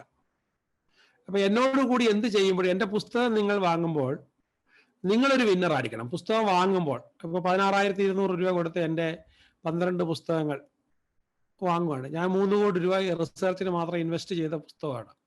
എൻ്റെ അറിവുകളെല്ലാം ഞാൻ അതിനെ കംപ്ലീറ്റ് ആക്കി, ടോട്ടലി ആക്കി വർക്കൗട്ട് ചെയ്ത് നിങ്ങൾക്ക് വേണ്ടി തരുക. അപ്പൊ അത് നിങ്ങൾ വാങ്ങുമ്പോൾ എത്രയാണ്? ബഹുത്തായ ബുക്കാണ്, 8 കിലോയോളം വരും. അപ്പൊ ഗൾഫിൽ നിന്നൊക്കെ ചോദിച്ചിട്ട് നമുക്ക് തരാൻ പറ്റാത്തതിന്റെ കാര്യം അതാണ്. 3 ബുക്ക് കഴിയുമ്പോൾ തന്നെ ഒരു പാക്ക് കഴിയും, അത്രേ പറ്റത്തുള്ളൂ ഇവിടെ നിന്ന് അയക്കണമെന്നുണ്ടെങ്കിൽ. അപ്പൊ ആ പാക്ക് അയക്കണത് 25,000 രൂപ. ആ പാക്കിന്റെ ഇത് തന്നെ അയക്കുന്ന ചാർജ് തന്നെയാവും. അപ്പോൾ അത്രയും വെയിറ്റ് ഉണ്ട് അതിന്. വെയിറ്റ് മാത്രമല്ല, അതിൻ്റെ ക്വാളിറ്റി, അതിന് വേണ്ടിയിട്ട് നിർമ്മിക്കാൻ ഉപയോഗിച്ചിരിക്കുന്ന രീതികളും എല്ലാം, അതിനെക്കുറിച്ച് പഠിച്ചിരിക്കുന്ന എല്ലാം നമുക്ക് പ്രത്യേകമായിട്ട് ഇ ലേണിങ്ങിൽ കിട്ടുകയും ചെയ്യും. ഞാൻ തന്നെ എക്സ്പ്ലെയിൻ ചെയ്ത് അതിനകത്ത് നമ്പർ ഉണ്ട്, അത് വെച്ച് നമ്മൾ കയറി കഴിഞ്ഞ് ഇട്ട് കഴിഞ്ഞാൽ നിങ്ങൾക്ക് മനസ്സിലാകുകയും ചെയ്യും. ഇ ലേണിങ്ങിനകത്ത് അതും കിട്ടുന്നുണ്ട്. അപ്പം അതിനകത്ത് അപ്പം ആ 16,200 രൂപ നിങ്ങൾ മുടക്കി വാങ്ങി ഒരു 3 മാസത്തിനകത്ത് വായിച്ച് തീരില്ല. ഓക്കെ, എന്താണെങ്കിലും 3-6 മാസം കൊണ്ട് അത് വായിച്ച് തീർന്നു. പക്ഷെ വായിച്ച് തീർന്നു കഴിഞ്ഞിട്ട് നിങ്ങൾക്ക് അതിൽ ഞാൻ പറഞ്ഞിട്ടുള്ള കേസ് സ്റ്റഡീസും രീതികളും മെത്തേഡും ഉപയോഗിച്ച് നിങ്ങൾക്ക് ഒരു 10 ലക്ഷം രൂപയെങ്കിലും നിങ്ങൾക്ക് ഉണ്ടാക്കാൻ കഴിയുന്നുണ്ടെങ്കിൽ നിങ്ങളവിടെ വിന്നറാണ്. അപ്പൊ അങ്ങനെ നിങ്ങളവിടെ വിന്നറാണെങ്കിൽ അതിൽ നിന്നും ഈ പറഞ്ഞ 16,200 രൂപ നമ്മുടെ കമ്പനിയിലേക്ക്, ലൈഫ് ലൈൻ MCS എന്ന് പറയുന്ന കമ്പനിയിലേക്ക് വന്നാൽ അവിടെ നിങ്ങളും വിന്നറാണ്, നമ്മളും വിന്നറാണ്. അതേസമയത്ത് 16,200 രൂപ നിങ്ങൾക്ക് മുടക്കിയിട്ട് അതിൽ നിന്ന് ഒന്നും ഉണ്ടാക്കാൻ പറ്റുന്നില്ലെങ്കിൽ, എന്താണ് അവിടെ നമ്മൾ വിന്നറും നിങ്ങൾ വിന്നറല്ല. അങ്ങനെ വരാൻ പാടില്ല, അങ്ങനെ പണം ഉണ്ടാക്കാൻ പാടില്ല. അപ്പോൾ നിങ്ങളതിൽ വിന്നർ ആയിരിക്കണം. 16,200 രൂപ കൊടുത്തു കഴിഞ്ഞാൽ you must be A winner. അപ്പോൾ ഞാൻ പറയുന്നത്, നിങ്ങൾ എന്ത് ചെയ്താലും വിൻ വിൻ റിലേഷൻഷിപ്പിലായിരിക്കണം. ദാറ്റ് മീൻസ് നിങ്ങളുടെ കയ്യിൽ നിന്ന് എന്ത് സാധനം വാങ്ങിക്കുന്നോ സർവീസ് വാങ്ങിക്കുന്നതോ അവരും വിന്നർ ആയിരിക്കണം. നിങ്ങളൊരു ജോലിക്ക് പോകുന്നുണ്ട്, നിങ്ങൾക്ക് ജോലി തന്നിട്ട് മാസം 50,000 രൂപ തരുന്ന തൊഴിലുടമ വിന്നർ ആയിരിക്കണം. നിങ്ങൾക്ക് 50,000 രൂപ കിട്ടുന്നുണ്ട്, അവിടെ നിങ്ങൾ രണ്ടുപേരും വിന്നറാണ്. അപ്പൊ എന്നതുപോലെ നമ്മൾ എന്ത് ചെയ്യുമ്പോഴും നമ്മുടെ മറ്റേ ആളും വിന്നറായിരിക്കണം. എങ്കിൽ മാത്രമേ, അപ്പൊ അങ്ങനെ ഉണ്ടാക്കുന്ന സമ്പത്ത് നന്മയുടെ സമ്പത്താണ്. അതിനാണ് ഗുഡ് മണി ആൻഡ് ബാഡ് മണി എന്ന് പറയുന്നത്. ബാഡ് മണി എന്ന് പറഞ്ഞാൽ ഒരാൾ വിന്നറും മറ്റേ ആൾ ലൂസറും ആകുമ്പോഴാണ്. ഓക്കെ, ഒരാള് വിന്നറും മറ്റൊരാള് ലൂസറും ആകുമ്പോൾ. ഇപ്പൊ നമ്മുടെ വേറൊരു പ്രോഗ്രാമാണ് നമ്മുടെ നടക്കുന്ന DT പ്രൈം. DT പ്രൈമിനകത്ത് നമ്മൾ ചെയ്യുന്നത് എന്താണ്? DT പ്രൈമിനകത്ത് ചെയ്യുന്നത് നമ്മൾ ഇന്റർനെറ്റ് നല്ല ഫ്ലൂവൻ്റ് ആകാനായിട്ട്, അതായത് അതിനകത്ത് എല്ലാ സോഷ്യൽ മീഡിയയും 7 സോഷ്യൽ മീഡിയ ഒന്നിച്ച് കൊണ്ടുവന്ന് വെക്കുകയാണ്. അപ്പം അതിലൂടെ നമുക്ക് ലോകം മുഴുവൻ എന്ത് വേണേലും വാങ്ങുകയോ കൊടുക്കുകയോ പിന്നെ ഏത് വിധത്തിൽ വേണമെങ്കിലും പൈസ ഉണ്ടാക്കാൻ നമ്മൾ ഫ്ലുവൻ്റ് ആയിട്ട് അറിഞ്ഞിരിക്കണം. അത് പഠിപ്പിക്കുന്നതോടൊപ്പം തന്നെ പഠിപ്പിച്ച് അമേരിക്കൻ ഇംഗ്ലീഷ്, ലോകത്തിൽ ബിസിനസിന്റെ ഭാഷ അല്ലെങ്കിൽ എന്റർടൈൻമെന്റിന്റെ ഭാഷ അമേരിക്കൻ ഇംഗ്ലീഷാണ്. അപ്പൊ ആ അമേരിക്കൻ എന്റർടൈൻമെന്റ് ഇൻഡസ്ട്രിയിൽ ഹോളിവുഡിൽ ഇംഗ്ലീഷ് പറയുന്ന പോലെ പറയാൻ നമ്മൾ എത്തിച്ചേരണം. ഇപ്പൊ ഈ ക്ലാസ് കഴിഞ്ഞ ഉടനെ കുറെ പേര് നമ്മൾ പിന്നെ ഇതിലോട്ട് പോകും, പിന്നെ എന്താണ് സ്പീച്ച് മാരത്തോണിലേക്ക് പോകും. സ്പീച്ച് മാരത്തോൺ ഇങ്ങനെ നടന്നുകൊണ്ടിരിക്കുകയാണ്. ഇപ്പം ഇത് കഴിഞ്ഞാൽ ഉടനെ തന്നെ സ്പീച്ച് മാരത്തോൺ കയറും. ഒരു 10-11 മണി വരെ ആൾക്കാർ ഇങ്ങനെ പല ഗ്രൂപ്പിൽ ഇങ്ങനെ നിർത്താതെ ഇംഗ്ലീഷിൽ സംസാരിച്ചുകൊണ്ടിരിക്കുക. ആദ്യമൊക്കെ സംസാരിക്കാൻ വലിയ ബുദ്ധിമുട്ടുള്ളവരാണ്, പിന്നീട് അവർ സംസാരിക്കും. അത് കഴിയുമ്പോഴത്തേക്കും പിന്നെ എന്താണ്, നാളെ രാവിലെ വീണ്ടും 9 മണിയാകുമ്പോഴത്തേക്ക് വീണ്ടും നമ്മൾ തുറന്നു കൊടുക്കുക. 10 പേരെ ഉള്ള അവർ പരസ്പരം ഓരോരോ ഗ്രൂപ്പായിട്ട് സംസാരിക്കും. അപ്പോൾ സമയമുള്ളതനുസരിച്ച് നമ്മുടെ ഇതിനകത്ത് കയറുക, വീണ്ടും സംസാരിക്കുക, സമയമുള്ളതിന് കയറുക, വീണ്ടും സംസാരിക്കുക. അപ്പൊ ഇത് ഏതാണ്ട് ഒരു 3-4 മാസം നമ്മൾ കണ്ടിന്യൂസ് കൊടുക്കുമ്പോഴത്തേക്ക് ഏതൊരാളും മാറും. അപ്പോൾ ഈ മാറ്റം വന്നു കഴിഞ്ഞിട്ട് എന്തുവാണ്, അയാളൊരു വിന്നർ ആണെങ്കിൽ, അയാളിൽ നിന്ന് നമുക്ക് ഇൻകം വന്നിട്ടുണ്ടെങ്കിൽ തീർച്ചയായിട്ടും അപ്പൊ അയാൾ അവിടെ വിന്നറാണ്, നമ്മൾ വിന്നറാണ്. അപ്പൊ വിൻ വിൻ റിലേഷൻഷിപ്പാണ്, വിൻ വിൻ ആയിരിക്കണം. നിങ്ങൾ എന്ത് വേണേലും ചെയ്തോ, പക്ഷെ എന്തായിരിക്കണം, നമ്മളുമായിട്ട് ട്രാൻസാക്ട് ചെയ്യുന്ന ആരും വിന്നറായി മാറണം, വിന്നേഴ്സിനെ ക്രിയേറ്റ് ചെയ്യണം. അപ്പൊ ഇതാണ് നമ്മൾ ഉപയോഗിക്കുന്ന ഏറ്റവും ബേസിക് തത്വം എന്ന് പറയുന്നത്. അപ്പൊ നിങ്ങൾക്ക് വേണ്ടി ഇപ്പൊ നമുക്ക് ഈ ഒക്ടോബർ 31 ആകുമ്പോഴത്തേക്ക് നിങ്ങൾക്ക് ഇപ്പോൾ എടുത്തുകൊണ്ടിരിക്കുന്ന ടെക്നോളജിയുടെ ക്ലാസ് അങ്ങ് തീരും. നമ്മൾ 32 ദിവസം ഈ കണ്ടിന്യൂസ് ആയിട്ട് ക്ലാസ് വെക്കാമെന്ന് പറഞ്ഞിരുന്നു, അതങ്ങ് തീരും. അത് കഴിഞ്ഞാൽ ഉടനെ തന്നെ പബ്ലിക്കിനായിട്ട് നമ്മളൊരു സ്പീച്ച് മാരത്തോൺ വെക്കുന്നുണ്ട്. മറ്റൊന്നുമില്ല, നിങ്ങളിവിടെ വന്ന് കയറി കഴിഞ്ഞാൽ നിങ്ങൾ 4 പേരെ ഓരോ റൂമിലാക്കി വിടും. അപ്പോൾ അവിടെ കാണുന്നവരോട് നിങ്ങൾക്ക് സംസാരിക്കേണ്ട വിഷയം നമ്മൾ തരുന്നുണ്ട്. അതിനെക്കുറിച്ച് വിശദമായിട്ട് നമ്മൾ ഇംഗ്ലീഷ് സംസാരിക്കുകയാണ്. തെറ്റ് വരുത്തി കുറേ ദിവസം ആകുമ്പോഴത്തേക്കും പിന്നെ എല്ലാം ശരി വരാൻ തുടങ്ങും. അപ്പോൾ നമ്മൾ ഇതിന്റെ ആവശ്യകത അറിഞ്ഞു കഴിയുമ്പോഴത്തേക്കല്ല, നമ്മൾ സ്പോക്കൺ ഇംഗ്ലീഷ് ക്ലാസ്സോ അല്ലാത്ത ക്ലാസ്സോ കൊണ്ട് നമ്മൾ പഠിക്കുന്നില്ല, അവിടെ നമുക്കൊരു വേദിയില്ല. ഇവിടെ അങ്ങനെയല്ല, ഇത് ചെയ്ത് നമ്മൾ പഠിക്കുകയാണ്. അപ്പൊ അങ്ങനെ ഒരു ഇത് കഴിഞ്ഞ ഉടനെ തന്നെ വരുന്നത് ഇതായിരിക്കും. അപ്പൊ ഞാൻ ചോദിക്കട്ടെ, എനിക്ക് ഇംഗ്ലീഷിൽ സംസാരിക്കാൻ കഴിയില്ല എന്നുള്ളത് തെറ്റായ ഒരു വിശ്വാസമല്ലേ? നെഗറ്റീവ് ബിലീഫ് അല്ലേ അത്? 10, 20, 30, 40, 60 ദിവസം നമ്മൾ കണ്ടിന്യൂസ് ആയിട്ട് ഇങ്ങനെ ഒരു ഗ്രൂപ്പിനോട് സംസാരിച്ച് കഴിയുമ്പോഴത്തേക്കും പിന്നെ വായിൽ വീട്ടിലെന്തെങ്കിലും പറയുമ്പോഴും വായി വരുന്ന ഇംഗ്ലീഷാ. വായി നമ്മളങ്ങ് സംസാരിച്ച് അങ്ങ് തെളിഞ്ഞു പോയി. അപ്പൊ നമുക്ക് സംസാരിക്കാനായിട്ട് സായിപ്പ് സംസാരിക്കാൻ പറ്റത്തില്ല എന്നുള്ളത് ഇറ്റ്സ് എ റോങ് ബിലീഫ്. അപ്പൊ ആ ബിലീഫിനെ നമ്മൾ തെളിയിക്കുകയാണ്. Yes I can. അതും സൂം ഉപയോഗിച്ചുകൊണ്ട് ഞാൻ പഠിച്ചു. ഇനി എനിക്ക് പുറത്ത് എന്ത് വേണേലും സംസാരിക്കാം. നമുക്ക് ഉത്തേജനമായി. ഇത് തന്നെയാണ്. അപ്പൊ ഇങ്ങനത്തെ നമുക്ക് പല കാര്യങ്ങളുണ്ട്. പണം ഉണ്ടാക്കാൻ പറ്റത്തില്ല എന്നുള്ളത് എന്താണ്? ഞാനിപ്പോ പറഞ്ഞു വന്നുകൊണ്ടിരുന്നത്, ഇപ്പൊ നമുക്ക് റിയൽ എസ്റ്റേറ്റ് ഒക്കെ നമുക്ക് വളരെ ലാഭത്തിൽ വാങ്ങിക്കാവുന്ന അവസ്ഥയാണ്. ഇനി സാമ്പത്തിക രംഗം അഭിവൃദ്ധിപ്പെട്ടിട്ട് നമ്മൾ ചെയ്തിട്ട് കാര്യമില്ല. അന്നേരം നമുക്ക് അത്ര ലാഭം കിട്ടത്തില്ല. ഇപ്പൊ നമ്മൾ എന്താണ്, അപ്പൊ ഇപ്പോഴാണ് നമുക്ക് അതുകൊണ്ട് തന്നെ ബാങ്കൊക്കെ ഇങ്ങോട്ട് കൊണ്ടുവന്ന് പൈസ തന്നുകൊണ്ടിരിക്കുക നിങ്ങൾ വാങ്ങിക്കാനായിട്ട്. കാരണം ഈ ഇക്കോണമി വൈബ്രന്റ് ആകുന്നത് ഗവൺമെന്റിന്റെ കൂടെ ആവശ്യമാണ്. അപ്പൊ അതിന്റെ പങ്കാളിയാകുമ്പോൾ തന്നെ നമുക്ക് കുറച്ച് പൈസ വരും, ഒരു 10-20 ലക്ഷം രൂപ വരും. അപ്പൊ സാമ്പത്തികം ഉണ്ടാക്കുന്നതിന്റെ ആ ഒരു ബേസിക് തന്ത്രങ്ങൾ നമുക്ക് പിടുത്തം കിട്ടാൻ തുടങ്ങും. എനിവേ, ഞാൻ അതിനെക്കുറിച്ച് ഇന്ന് പിന്നെ രാത്രി 9:30 ആകുമ്പോഴത്തേക്ക് നിങ്ങൾക്ക് ഒരു ക്ലാസ് തരുന്നുണ്ട്. അതിലേക്ക് കയറാനുള്ളതും ഈ ഒരു പ്രോഗ്രാമിന്റെ എന്താണ് തന്നുകൊണ്ടിരിക്കുന്ന ടെലഗ്രാം ഗ്രൂപ്പിലുണ്ടാവും. നിങ്ങൾക്ക് അതും എടുത്തുകൊണ്ട് വേണമെന്നുണ്ട് കയറാം, ഇല്ല നിങ്ങളുടെ ഫ്രണ്ട്സിന് കയറണമെന്നുണ്ടെങ്കിൽ കയറാം.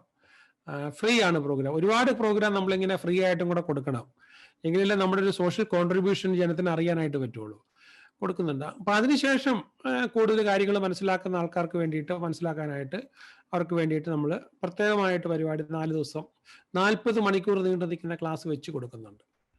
ഓക്കെ, ആ കഴിഞ്ഞ ക്ലാസ്സുകളെ കുറിച്ചൊക്കെ അവർക്ക് വിശദമായി വീണ്ടും അവർക്ക് നമ്മുടെ ഇതിൽ നിന്ന് പഠിക്കാനായിട്ട് ലേണിംഗും കൊടുത്തിട്ടുണ്ട്. അപ്പോൾ അവർക്കത് പഠിച്ച് വളരെ ഈസി ആയിട്ട് നടപ്പിലാക്കുകയും ചെയ്യാൻ കഴിയും. ഓക്കെ, നമുക്ക് ആവശ്യമുള്ളവർക്ക് നമുക്ക് 9:30 നമുക്ക് കാണാം. 1 മണിക്കൂറോളം ഉണ്ടാവും. അപ്പോൾ വീണ്ടും നമുക്ക് അടുത്ത സൺഡേ കാണാം. നാളെ അതുപോലെ മറ്റൊരു നമ്മുടെ ട്രെയിനർ ഈ ടെക്നോളജിയെ കുറിച്ച് വളരെ വിശദമായി പറയുന്നുണ്ട്. നമുക്ക് അവിടെ വെച്ച് കാണാം. നന്നായിരുന്നു. All the best. നമുക്കപ്പോൾ ഏതായാലും 9:30 കാണാം, അല്ലാത്തവർക്ക് നാളെയും കാണാം. Thank you. Over to MC.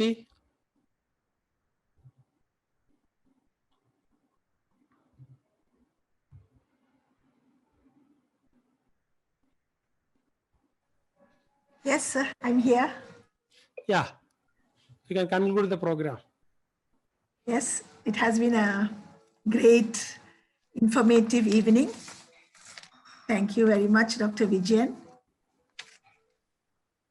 I had a few quotes when prepared from you in preparation for this evening's finale. So I'll just mention it here. It's about real estate, which Dr. Vijayan is highlighting in his BMS 2 this time. What I would like to say is Dr. Vijayan said that land is not only for your home. The motto on land is buy first and sell later. Land is limited, so it is the hottest investment. Real estate is a wise investment method which is pursued by 80% billionaires globally. Dr. Vijayan says A, B, C, D. He means A is attention, B is boldness, C is care, D is discipline, and E is explore the new you, explore the new possibilities.